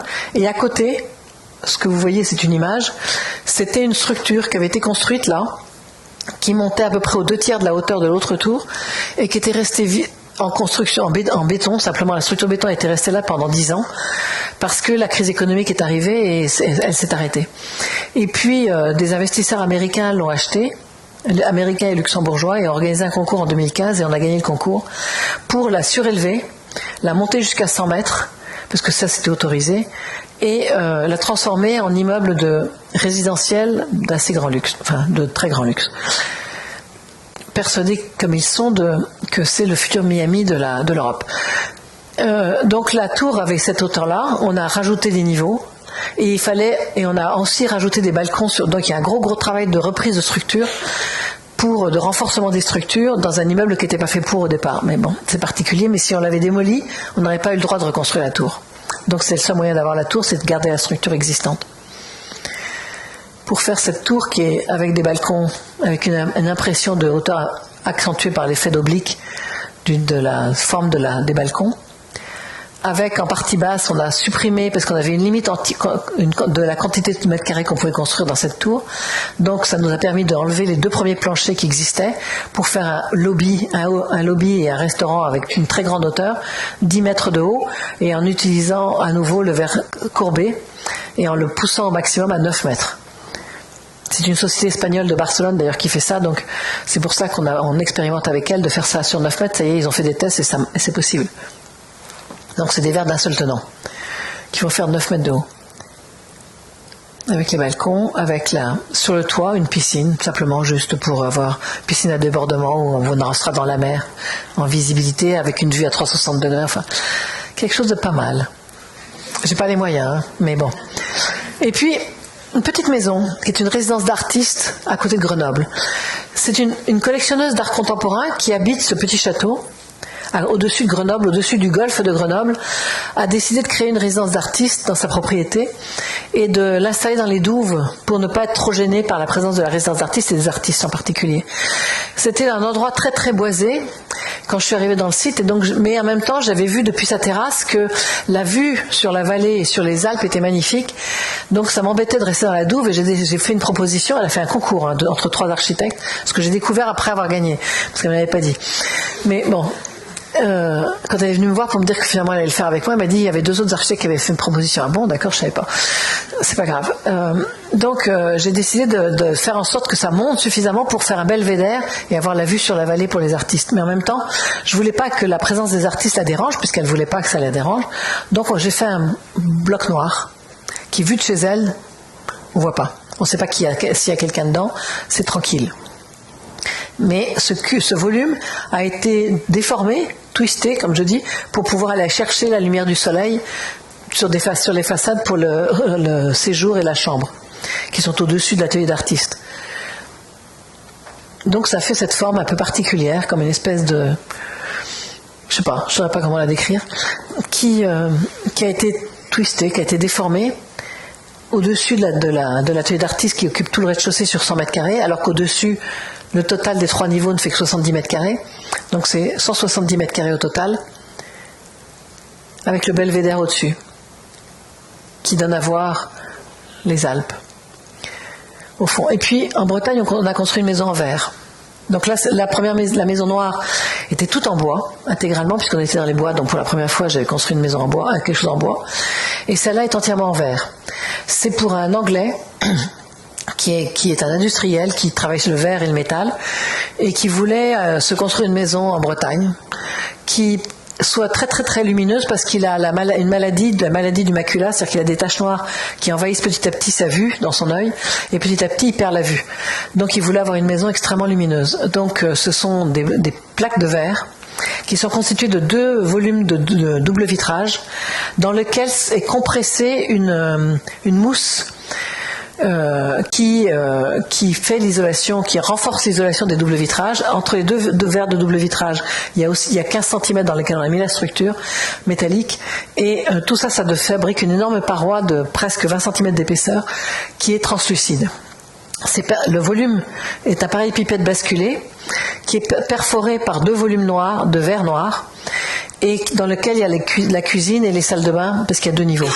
Ça fait que 170 mètres carrés. Je suis abonné aux 170 mètres carrés. Et à l'intérieur, le verre est à nouveau présent, et tout est en verre, y compris l'escalier. Et il y a juste quelques fenêtres transparentes pour avoir quand même une vue dehors dans ce volume. Puis, de l'architecture intérieure, de l'intérieur design.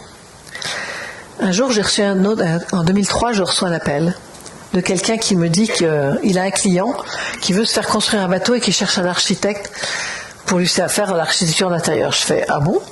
Et il me dit oui, parce qu'il a lu un article, une interview que vous avez donnée dans le supplément hebdomadaire du Corriere della Sera, dans lequel vous décrivez la différence entre Rome et Paris par rapport au plan, en expliquant qu'à Rome, vous naviguez dans la ville comme à la navigation à voile, donc il se pose la question de savoir si vous connaissez quelque chose à la navigation à voile. Je dis oui, je connais parce que je suis bretonne, ça m'arrive de naviguer, je sais ça depuis que je suis enfant.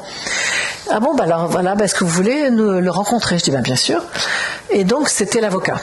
Donc j'ai rendez-vous 15 jours plus tard à Rome, parce que c'était des Italiens, avec 2 personnes, dont l'avocat, et on va déjeuner. Et pendant le déjeuner, on commence par discuter de nourriture, de whisky. L'avocat avait des problèmes avec son estomac, il ne pouvait plus boire de whisky. Du chocolat, on parlait de couleurs, on parlait de tout. Ça durait pendant 3 heures. Puis au bout de 2 heures, à un moment, l'autre personne me dit... mais en fait, vous savez pourquoi on est là? Je dis oui, je crois, parce qu'on m'a dit que c'était pour travailler sur un bateau. Oui, mais si on le construit, ce bateau, quelle couleur on le ferait? Je dis pourquoi pas on le ferait noir? Il me dit d'accord. Et à ce moment-là, il sort de son sac une petite plaquette et je vois ça, le plan de ça. Je dis bien de ça parce que c'était gigantesque. Ce bateau fait 143 pieds de long, c'est-à-dire 44 mètres de long. Il a un seul mât qui monte à 50 mètres et la grand voile fait 900 mètres carrés. Et c'est un bateau qui peut faire de la course, qui peut faire des régates. C'est un bateau qui est entièrement construit en fibre de carbone. C'est pas moi qui ai dessiné le corps du bateau parce que je suis pas architecte naval. Mais de 2003 à 2006, ils ont construit le bateau pendant que je dessinais en même temps et on fabriquait les choses en même temps. Donc c'est une expérience incroyable. C'est que tous les mois j'allais au chantier naval et on échangeait. Eux construisaient les maquettes, eux construisaient le bateau et moi je dessinais et on faisait des propositions et regardait comment on les construisait. Donc on s'est appris réciproquement beaucoup de choses et c'était formidable. Mais dans la discussion du premier déjeuner, à un moment on a parlé du pont, du bateau, et j'ai dit, évidemment, pour moi, un bateau comme ça ne peut être que flush deck, c'est-à-dire parfaitement lisse, aucun obstacle sur le pont. Il m'a dit, d'accord, pourquoi pas. Mais le chantier naval avait besoin, donc voilà, c'est vraiment flush deck. C'est quand même une belle surface, c'est une surface sur laquelle on peut danser, bouger, on est à l'aise. Mais le chantier naval ne savait pas comment développer cette surface et la construire surtout avec le bois. Donc on lui a dessiné toutes les pièces de bois. Et parce qu'à un moment, il voulait fabriquer un objet à l'endroit où il y a le salon, parce que c'était là où il fallait ancrer les winches qui sont gigantesques et le mât, parce que tout ça c'est quand même assez solide, doit être très très solide. Et il fallait poser un gros bloc de bois à cet endroit-là, donc faire une espèce d'objet. Et j'ai dit non, on développe la surface du pont et on vient absorber tout ça pour accrocher les winches et le mât dans la surface pour faire en sorte qu'il n'y ait pas d'obstacle. Puis il fallait mettre des hublots et évidemment les hublots ont toujours des cadres très laids, donc j'ai dit non, pas de hublots, on pose des plaques de verre le long des parois du plat-bord, on fait des plaques de verre noir pour éviter que le soleil rentre à flot dans l'espace en dessous, et puis la lumière naturelle va descendre latéralement dans l'espace du bateau et va remonter le soir au même endroit en installant un éclairage artificiel en rive de ces grandes lames de lumière. Et le plan est un plan fluide, un plan complètement libre, parce que on a décidé très vite de faire un plan modulable, de faire en sorte qu'il puisse reconfigurer les cabines un peu en fonction du nombre de personnes qui étaient dans le bateau. Donc le seul endroit qui est fixe, ce sont les salles des machines, parce qu'il y a quand même des grosses machines dans ce bateau, parce que pour déplacer un objet comme ça en dehors du vent, il faut aussi des moteurs. Et puis parce qu'on dessale l'eau de mer pour produire l'eau douce dans le bateau. Et puis parce qu'on travaille avec le solaire également et qu'il y a beaucoup d'ingénierie dans ce bateau. Puisque tout est mécanique, tout est automatisé, c'est-à-dire qu'en fait, à partir du plan du pont, on a juste une grande console, et en dehors des winches sur lesquels on voit des cordages, à partir duquel on voit des cordages, il n'y a pas de cordage tout est mécanisé ou électronique. Donc en fait, il y a les salles des machines, donc le long de ça, il y a un petit couloir, mais autrement, le plan est complètement reconfigurable. Par exemple, la chambre propriétaire, la cabine propriétaire qui est ici, qui commence ici et qui va jusque là, est une surface continue entre la salle de bain et la chambre. Et entre les deux, derrière le lit, il y a une cloison très épaisse, puisque la cloison, si on veut séparer la salle de bain de la chambre, il faut faire glisser simplement la paroi, et ça permet mais autrement on peut la ramasser. Donc on peut la voir ou pas avoir la séparation. Pareil pour la cuisine, cette cloison peut disparaître complètement. Là, vous avez une cabine, mais les parois sont là-dedans ou de ce côté-là. Et puis, pareil de l'autre côté. Donc l'espace est reconfigurable. C'est comme un gigantesque loft. Enfin, ça fait toujours que 170 mètres carrés encore. Mais tout ça, c'est libre. Et puis tout ce qui est le long des parois du bateau, de la coque, c'est les rangements, c'est les assises. Donc l'espace est complètement fluide. Voilà, donc là, dans le petit couloir on a installé une bibliothèque pour la musique et pour les livres. Au centre du bateau, en jonction avec la partie salon au-dessus, il y a des emmarchements fichés dans la paroi. Il y a un bar qui va vers la cuisine, qui est coupé en deux au milieu parce que on peut faire passer la cloison en verre translucide qui sépare la cuisine du salon quand on veut la fermer. La cabine propriétaire, comme je vous ai dit, il y a le lit. Donc là aussi, on a tout dessiné.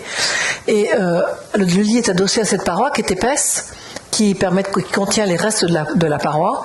La salle de bain derrière et son mur du fond est un grand miroir pour donner l'impression que l'espace est encore plus grand. Quand on veut utiliser la salle de bain, quand on veut prendre une douche, la douche est dans le plafond, le sol est perforé, donc c'est la totalité de la salle de bain qui devient la douche. Lorsqu'on veut prendre un bain, on appuie sur un bouton, le plancher perforé se plie et se ramasse dans la paroi, et tout le sol devient la baignoire. Et le lavabo, lui, est une surface développée en inox polymiroir qui se reflète dans le miroir, donc qui donne l'impression qu'il est aussi plus grand. Donc c'est tout un jeu de travail sur la réflexion, là aussi, qui donne l'impression que l'espace est plus qu'il n'est. Et puis, dans le sud de la France, à côté de Cannes, il y a 2 maisons comme ça. Celle-ci est la première. Beaucoup de personnes en connaissent une autre qui s'appelle le Palais Bulle, qui appartient maintenant à Pierre Cardin, mais qui en fait, celle-là n'est pas le Palais Bulle, c'est la première. Et celle-ci est une maison qui a été construite dans les années 60 et les années 70, en 10 ans, par un architecte qui s'appelle Antti Lovag, qui était installé en France à cette époque-là et qui travaillait sur le site un peu plus loin, sur une espèce de lotissement resort en bord de mer, avec un architecte qui s'appelle Jacques Coel, qui faisait des maisons très organiques, des constructions très organiques, et un monsieur qui était un industriel lyonnais, venait souvent par là en vacances et a rencontré Antti Lovag et lui a dit voilà, ça m'intéresserait parce qu'Antti Lovag, sur une des maisons de Jacques Coel, avait fait une espèce de balcon comme très très organique, très cintré, très courbe, et ils avaient sympathisé, et à un moment ils ont décidé de construire ensemble à proximité, sur un bout de terrain face à la mer, un ensemble de bulles. Et c'est devenu successivement 600 mètres carrés de maisons, de bulles, d'assemblage de bulles, qui sont faites en béton projeté sur des résines métalliques. Donc c'est un film de béton de 4 cm projeté sur une résine métallique. Par en dessous, on projette de la mousse isolante, puis ensuite du plâtre. Le tout, ça fait entre 9 et 10 cm d'épaisseur. Et tout ça a été poli à la main, fait à la main, etc., par ces 2 hommes qui ont, avec un petit serrurier qui s'était installé dans le jardin derrière, et ils ont fabriqué ça à la main. À cette époque-là. Puis ce monsieur, la personne propriétaire est morte au début des années 90, et ses enfants se sont un peu bagarrés, et à la fin 2 des enfants ont hérité de ça, et se sont dit qu'ils voulaient la restaurer. Et pour la restaurer, donc ils ont écrit à 15 architectes, dont moi. J'ai reçu la lettre, et moi je rêvais de ces maisons-là, parce que quand je me souviens d'avoir vu des photos de ces maisons, etc., et j'ai toujours rêvé d'aller dedans. Et donc quand j'ai reçu la lettre, la première chose que j'ai fait, j'ai téléphoné, j'ai dit je veux venir visiter. Donc je suis allée là-bas, et c'était pour moi comme un rêve, cette maison. Et donc le mobilier est intégré dans la paroi, tout ça sont que des surfaces continues, c'est très très surprenant. Et ils voulaient la restaurer, mais ils voulaient surtout enlever beaucoup de choses. Et moi j'ai dit non, je pense que si on veut la restaurer, il faut la garder telle qu'elle. Mais comme ils avaient eu beaucoup d'histoires familiales un peu compliquées dedans, ils avaient du mal à s'approprier la maison. Donc la première chose que j'ai fait, j'ai dit écoutez, voilà, on va passer un week-end entier à visiter la maison, vous me direz ce que vous voulez garder, ce que vous voulez pas garder. Et puis à la fin du week-end, on n'est pas fini, on a refait un 2e week-end quelques mois plus tard, on a continué, et au fur et à mesure du temps, au début ils voulaient enlever beaucoup de choses, et à la fin ils voulaient plus enlever grand chose. Donc c'était ça mon objectif, et une fois qu'ils s'étaient réacclimatés à la maison, j'ai dit écoutez, voilà, maintenant vous allez l'utiliser, et puis petit à petit on va la rénover. Donc on a pris 5 ans, on a pris 5 ans pour le faire, par campagne successive. Et la première chose qu'on a fait, c'est qu'on a réaménagé l'intérieur du séjour, qu'on a repeint intégralement en blanc, et puis tous ces coussins qui existaient, qui étaient recouverts de tissu éponge, etc. J'ai dit écoutez, on va juste les rénover, on va juste les reconstruire, les refaire. J'ai pas changé grand chose, j'ai juste retravaillé les couleurs, et j'ai commencé à travailler sur les couleurs des années 60. Et je me suis dit puisque c'était les années 60, allons-y franchement, faisons les couleurs pop. Et donc je suis partie du slogan de Lapidus, qui avait fait son livre dont le titre était Too Much is Never Enough. Et donc j'ai dit voilà, le slogan de la maison, c'est Too Much is Never Enough. Donc là on a commencé un peu sage dans le séjour, puis parfois c'est devenu rose. Ça aussi, j'ai rien changé à l'espace, rien changé aux objets. Parfois, là, j'ai juste depuis changé le miroir, redessiné un autre miroir, refait un meuble, mais juste travailler sur les couleurs, sur la matière, sur faire du noir et puis du rose. C'est un peu bizarre comme maison, mais c'est formidable. Dormir dans les bulles, je vous assure que c'est génial. En plus, les lits sont ronds, donc ça fait 2 mètres de diamètre, vous mettez dans le sens que vous voulez. Quand j'ai visité la maison pour la première fois, dans cette chambre, la coque était entièrement revêtue d'une moquette épaisse comme ça. Donc vous imaginez ce qui se passait dans cette chambre. Mais en fait, quand vous imaginez rien du tout. Quand j'ai rencontré Antti Lovag après, c'était clair ce qui se passait dans toute cette maison. C'était 6 Sex and Drug. Et c'était ça. Ils vivaient nus là-dedans, enfin c'était incroyable. On m'a raconté des parties de 50 personnes nues dans la piscine, c'était incroyable. Parce qu'Antilovac, je l'ai rencontré, parce qu'avant de commencer, je l'ai rencontré, et j'ai dit, mais je voulais absolument, je connaissais déjà, je l'avais déjà rencontré, mais jamais dans ce cadre-là. Donc je suis allée le voir, parce qu'il vivait, parce qu'il est mort il y a 2 ans maintenant, il vivait dans un prototype qu'il avait fait dans la 3e maison qu'il a construite, au-dessus de Tourette-sur-Loup, c'est un peu au-dessus de Nice cette fois-ci, dans un prototype à l'échelle 80%, il vivait là-dedans, lui. Sur son terrain, c'est devenu monument historique, donc y compris son prototype dans lequel il vivait, c'était un monument historique. Et la seule question que je lui ai posée, je lui ai dit, mais pourquoi vous avez fait ces bulles? Il m'a répondu une seule chose qui est merveilleuse, parce que le corps des femmes n'a pas d'angle. Voilà. Donc, celui des hommes non plus, mais nous n'en avons pas. Voilà. Donc à chaque fois j'ai demandé sur quelle couleur on part et tout, et à partir de la couleur j'ai décliné les couleurs. Donc par exemple c'est un séjour, une cuisine, 2 cuisines, un garage et 3 chambres. Mais 600 mètres carrés, pourquoi? Parce que chaque chambre c'est en fait 2 chambres, une cuisine, une salle de bain. Donc ça fait beaucoup de mètres carrés au bout du compte. Et donc une des chambres par exemple, donc un ensemble de pièces, de bulles, est décliné sur le rose. Donc il y a plusieurs roses qui se déclinent du rose assez foncé, presque pourpre, à un rose extrêmement clair. Et puis il y en a une autre qui est partie dans l'orange. Et puis il y en a une qui voilà. Donc il y en a une. Et après ça, il y a eu des pièces qu'il a fallu refaire parce qu'elles n'existaient pas. Donc celle-là, par exemple, elle existait, mais sa salle de bain n'existait pas. Donc là, quand moi j'ai commencé à dessiner pour refabriquer des formes courbes ou fabriquer des choses, j'ai pas voulu repartir sur des bulles parce que je me suis dit que je voulais pas copier Antilovac, donc j'ai fabriqué des formes qui étaient plutôt des formes développées, qui étaient jamais régulières. Donc celle-là est par exemple les mandarines. Voilà, ça c'est d'autres roses. Ça existait. Donc il y a 2 bibliothèques comme ça dans la maison, une dans les toilettes d'une des chambres et l'autre dans une chambre. C'est formidable, non? Ce chewing-gum qui se développe et qui s'accroche à la...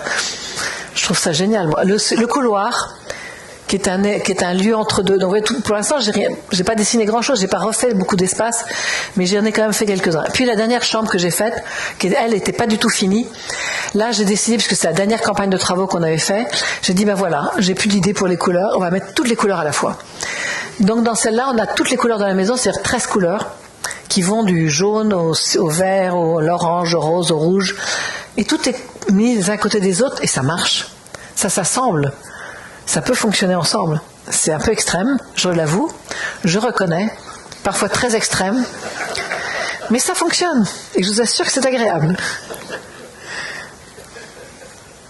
Voilà. Et puis je fais du design. Donc au début des années 2000, il y avait un concours qui avait été fait par l'UNESCO pour refaire la cabine téléphonique. Donc quand j'ai vu ça, j'ai fait, tiens, c'est rigolo, pourquoi pas proposer de faire quelque chose. Donc j'ai fait une proposition pour la cabine téléphonique et j'ai gagné. Donc j'ai rencontré le directeur de l'UNESCO de l'époque qui m'a dit, ben voilà, c'est bien, vous avez gagné ça, mais vous savez, on a besoin d'autre chose dans le hall des conférences, on a besoin d'un comptoir, on a besoin de mobilier, on a besoin de fauteuils, on a besoin... J'ai dit, ben écoutez, je dis, mais vous avez besoin que je vous les propose ou que je vous les dessine? Dites, vous faites comme vous voulez. Mais il y avait un architecte conseil de l'UNESCO qui m'a dit, la seule chose que je vous demande, c'est de faire en sorte de travailler dans l'état d'esprit de l'UNESCO. Et l'UNESCO... Le siège de l'UNESCO à Paris, j'étais jamais rentrée dedans avant 2000. Hein. Ça, c'était ma honte quand j'ai découvert ce que c'était, parce que c'est vraiment formidable. Parce que c'est un bâtiment en béton, donc ça m'intéressait moyennement. Mais j'étais un peu bête à cette époque-là. Mais quand je suis rentrée dedans, je me suis rendu compte que Marcel Breuer, qui était l'architecte, et Pierluigi Nervi, qui en était l'ingénieur, avaient fait un travail absolument hallucinant avec le béton. C'est vraiment un travail de sensualité, de volupté avec le béton qui est hallucinant. Il y a deux grandes entrées principales, et au-dessus de chaque entrée, en avant des entrées, il y a 2 grands auvents qui flottent comme ça, qui sont des formes développées. Je fais ça parce que c'est vraiment une forme comme ça, qui tiennent juste sur 2 petites pattes et qui ne sont pas attachées à la façade. C'est un travail d'équilibre assez étonnant. À l'intérieur du grand hall des conférences, qui fait 11 mètres de haut, il y a des colonnes qui commencent rondes, qui se transforment en ovales, qui finissent en rectangle. Puis celle d'à côté, elle commence en losange. C'est hallucinant. Puis quand vous rentrez dans la grande salle des conférences de l'UNESCO, c'est comme si vous rentriez sous un plit-plitz d'Issey Miyake, mais en béton. C'est une espèce de voûte comme ça, hallucinante, de plissé de béton. Donc, quand j'ai vu ça, j'ai fait, ah oui, d'accord, bon, c'est ça. Donc, j'ai dit, ben voilà, pour les années 50, parce que c'était les années 50 quand ça a été construit, c'était quand même les années héroïques du plastique. Donc, le comptoir, je vais le faire en plastique. Comme je n'avais pas encore travaillé sur le bateau, donc, mais je suis quand même allée chercher un chantier naval à 1 heure de Paris, avec lequel j'ai travaillé pour faire une coque, comme une coque, en matériaux en fibre de verre. Et on a fait un comptoir qui fait 11 mètres de long, qui est rentré un soir sur un chariot qu'on a fait rentrer comme ça dans l'UNESCO et dont on a choisi la couleur en référence à une fresque de Picasso qui est juste derrière. Parce que ce bâtiment, c'est aussi la période qu'on appelait la synthèse des arts. Et quand on construisait un bâtiment de cette ampleur-là, on faisait appel aux artistes de l'époque qui venaient qui installaient des œuvres. Et donc dans le hall des conférences, il y a une gigantesque fresque de Picasso qui fait 50 mètres carrés. Il y a une gigantesque tapisserie de Le Corbusier. Il y a une grande mosaïque de... Comment s'appelle cet artiste espagnol? J'ai oublié. Bref, donc c'est assez impressionnant. Il y a partout des œuvres d'art incroyables. Donc, quand on a dû choisir quand j'ai dit qu'il fallait maintenant choisir la couleur, on m'a dit, écoutez, on va la regarder ensemble. Et donc, avec le directeur et l'architecte conseil, on a choisi, j'ai dit, je préférerais avoir plutôt un orange, parce que les années 60, orange, c'était un peu ça. Donc, on a pris le orange dans la fresque de Picasso. Et puis, j'ai twisté une forme pour travailler comme avec le béton, comme avait fait Boyard énervé avec le béton. Puis ils avaient besoin de sièges. Donc j'ai dit, écoutez, je vais les dessiner. J'ai toujours rêvé de dessiner du mobilier à l'époque, mais j'avais jamais osé, parce que c'est pas facile de changer d'échelle à ce point-là.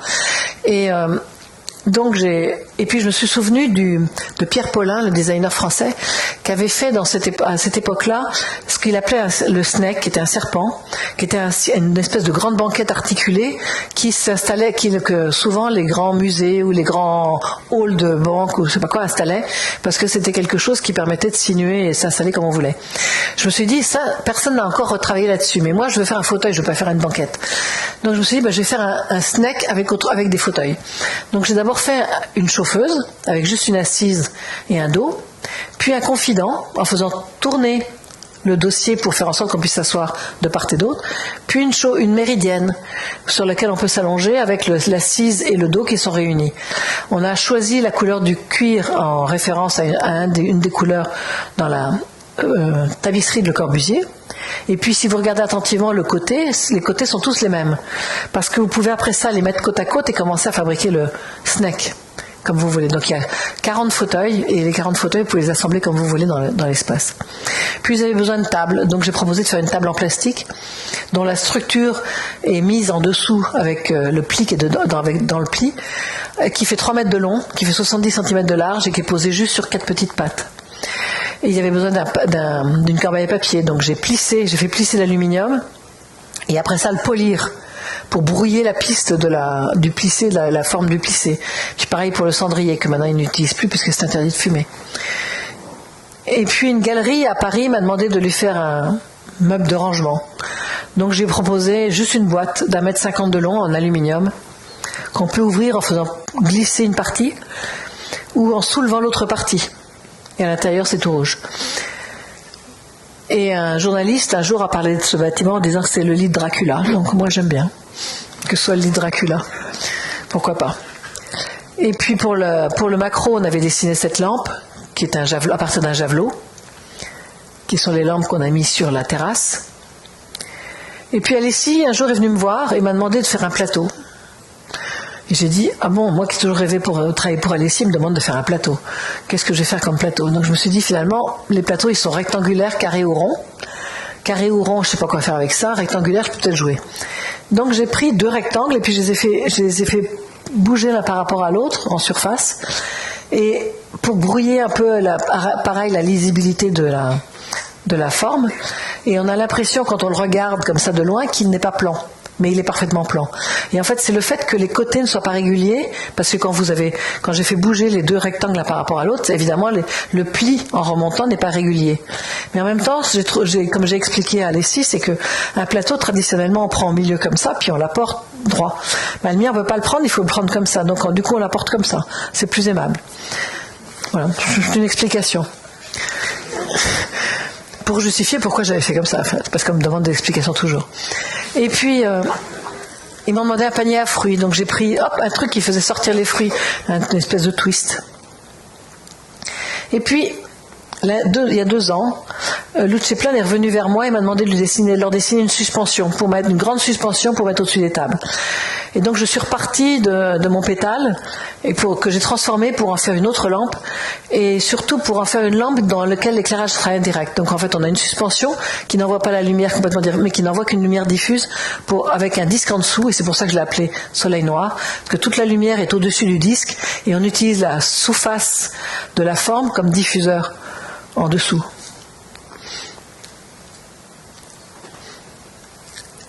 Et puis pour la biennale du Ganju, on m'a demandé de dessiner une lampe. Bon, j'ai dessiné une lampe, un galet, qui s'éclaire par en dessous aussi. Et un ami à moi, qui est designer et qui est directeur artistique d'une coutellerie en France, m'appelle un jour et me dit « Odile, est-ce que tu ne voudrais pas dessiner un couteau ?» Je fais « Un couteau, pourquoi pas ?» Mais c'est un couteau pliant. Je dis, mais c'est vachement bien un couteau pliant, parce que j'aime les couteaux pliants. Parce que si vous réfléchissez un tout petit peu, ou si vous avez vu des couteaux pliants, les couteaux pliants, c'est toujours des couteaux de travailleurs. Les couteaux pliants, traditionnellement, c'est le couteau du vigneron, le couteau de celui qui taille le bois, et ils ont tous des formes différentes en fonction du métier, en fonction de la fonction qu'ils doivent remplir. Donc je trouve ça extrêmement intéressant comme objet. Et puis, beaucoup de gens ont des couteaux pliants dans la poche, parce que c'est pratique. Mais maintenant on ne peut plus les emporter dans les avions, donc moi j'en avais toujours eu, mais j'en ai plus dans ma poche non plus. Et la forme de la lame était imposée puisque c'est leur lame à eux et je ne pouvais pas la changer. Mais je devais faire le corps du couteau. Comment on dessine un corps de couteau ? Ça, je ne savais pas. Donc, ce que j'ai fait, c'est que j'ai pris de la pâte à modeler, puis je l'ai mise dans ma main pour regarder comment je peux piéger. On a fait une maquette de la lame, puis on a regardé comment ça faisait dans la main de prendre un couteau. Puis comment on pouvait replier la lame dedans, etc.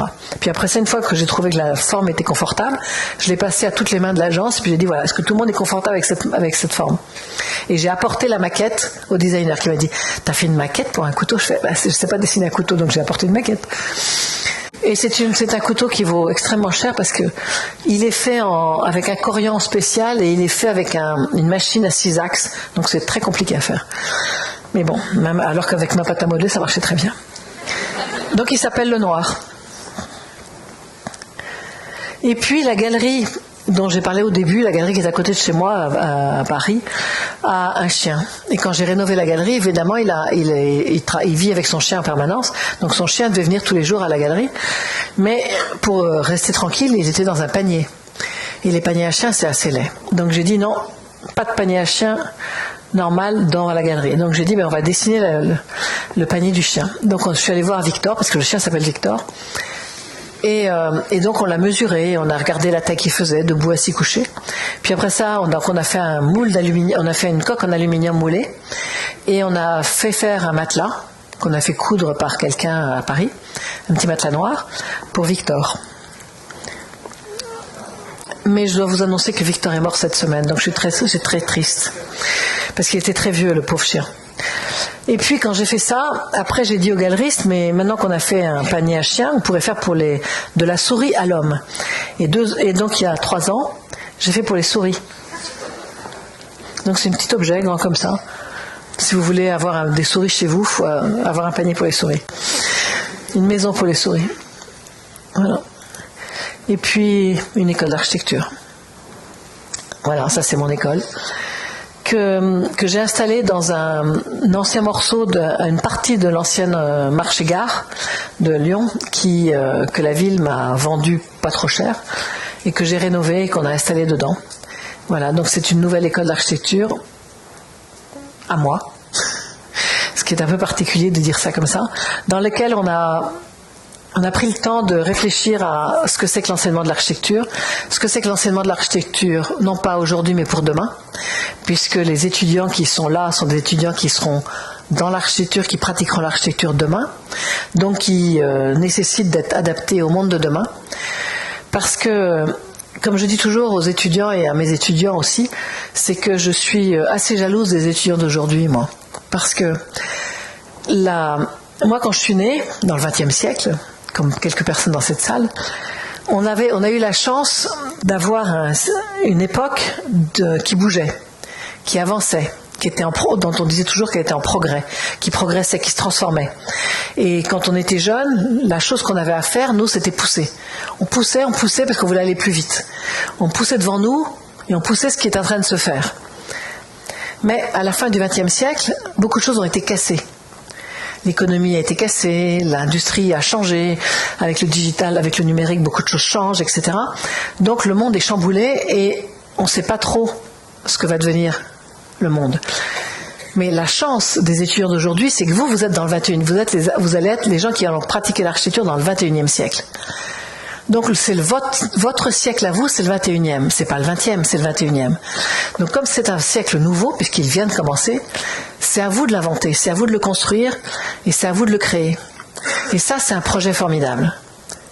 Donc vous ne pouvez pas penser l'architecture, vous ne pouvez pas penser la façon de pratiquer l'architecture, vous ne pouvez pas penser le monde tel qu'il était au XXe siècle. C'est votre monde à vous, c'est le monde dans lequel vous allez vivre, qui est le XXIe siècle, qui vous appartient. Hélas, il n'est plus à nous. Donc voilà ce que je voulais vous dire. Et c'est ça de faire une école d'architecture pour moi, aujourd'hui. C'est vous donner les moyens d'inventer ce monde-là. Et de le penser d'abord, et ensuite de l'inventer. Merci. Bonsoir Madame Odile, bonsoir à la salle. Merci beaucoup pour cette présentation très inspirante. On va laisser quelques personnes partir. Je vais proposer de réchauffer la salle avec une série de questions assez rapides. Il va y avoir une période de questions plus longue qui va suivre, donc je vous pose des questions rapides, vous me répondez tout aussi rapidement. D'accord. Êtes-vous extravagante? C'est vous qui avez un point de vue sur moi, c'est pas moi. Êtes-vous contemporaine? Oui, pour demain. Êtes-vous artiste ou architecte? Je comprends pas la différence. Plutôt rouge, noir ou blanc? Un peu tout. Et finalement, êtes-vous cinématographique? Je crois, oui. Merci beaucoup. Mais alors là, je vais développer. Parce que, en fait, ma génération, parce que même si je suis née dans le XXe siècle, comme je disais tout à l'heure, dans le siècle d'avant, et ma génération est la première génération qui a vu arriver, ou tout au moins pas arriver, mais se développer très rapidement les images en mouvement. Je pense que, comme un certain nombre de personnes qui avaient dans la salle, non, qu'il y a toujours dans la salle, on avait beaucoup les images fixes. Et on a vu arriver l'invasion des images en mouvement. Je ne suis pas sûre que dans les personnes qui sont là, vous aviez tous des télévisions chez vous. Non, ça n'existait pas au début. Moi, quand j'étais petit, il n'y en avait pas. Ça n'existait pas et j'ai vu arriver la télévision chez moi. Mais que je ne suis pas née avec la télévision. Et ça fait une grande différence. Parce que vivre avec des images fixes et tout d'un coup commencer à avoir des images en mouvement en permanence, c'est pas le même monde. Et c'est pour ça que je dis que l'arrivée des images en mouvement vous change le regard, et vous change le regard sur l'espace et sur le monde. Et quand vous travaillez sur l'espace, quand il est statique, vous le dessinez d'une certaine façon. Quand vous êtes imprégné de l'image en mouvement, vous ne pouvez plus dessiner l'espace de la même façon. Puisque même si et puis après, les cinéastes se sont emparés de la façon de déconstruire les histoires et de les écrire différemment et de les raconter différemment. Donc non seulement l'espace, mais aussi la façon dont l'histoire se déroulait dans les films se racontait différemment. Et que ce soit Tarantino ou Robert Altman, ils ont déconstruit les histoires.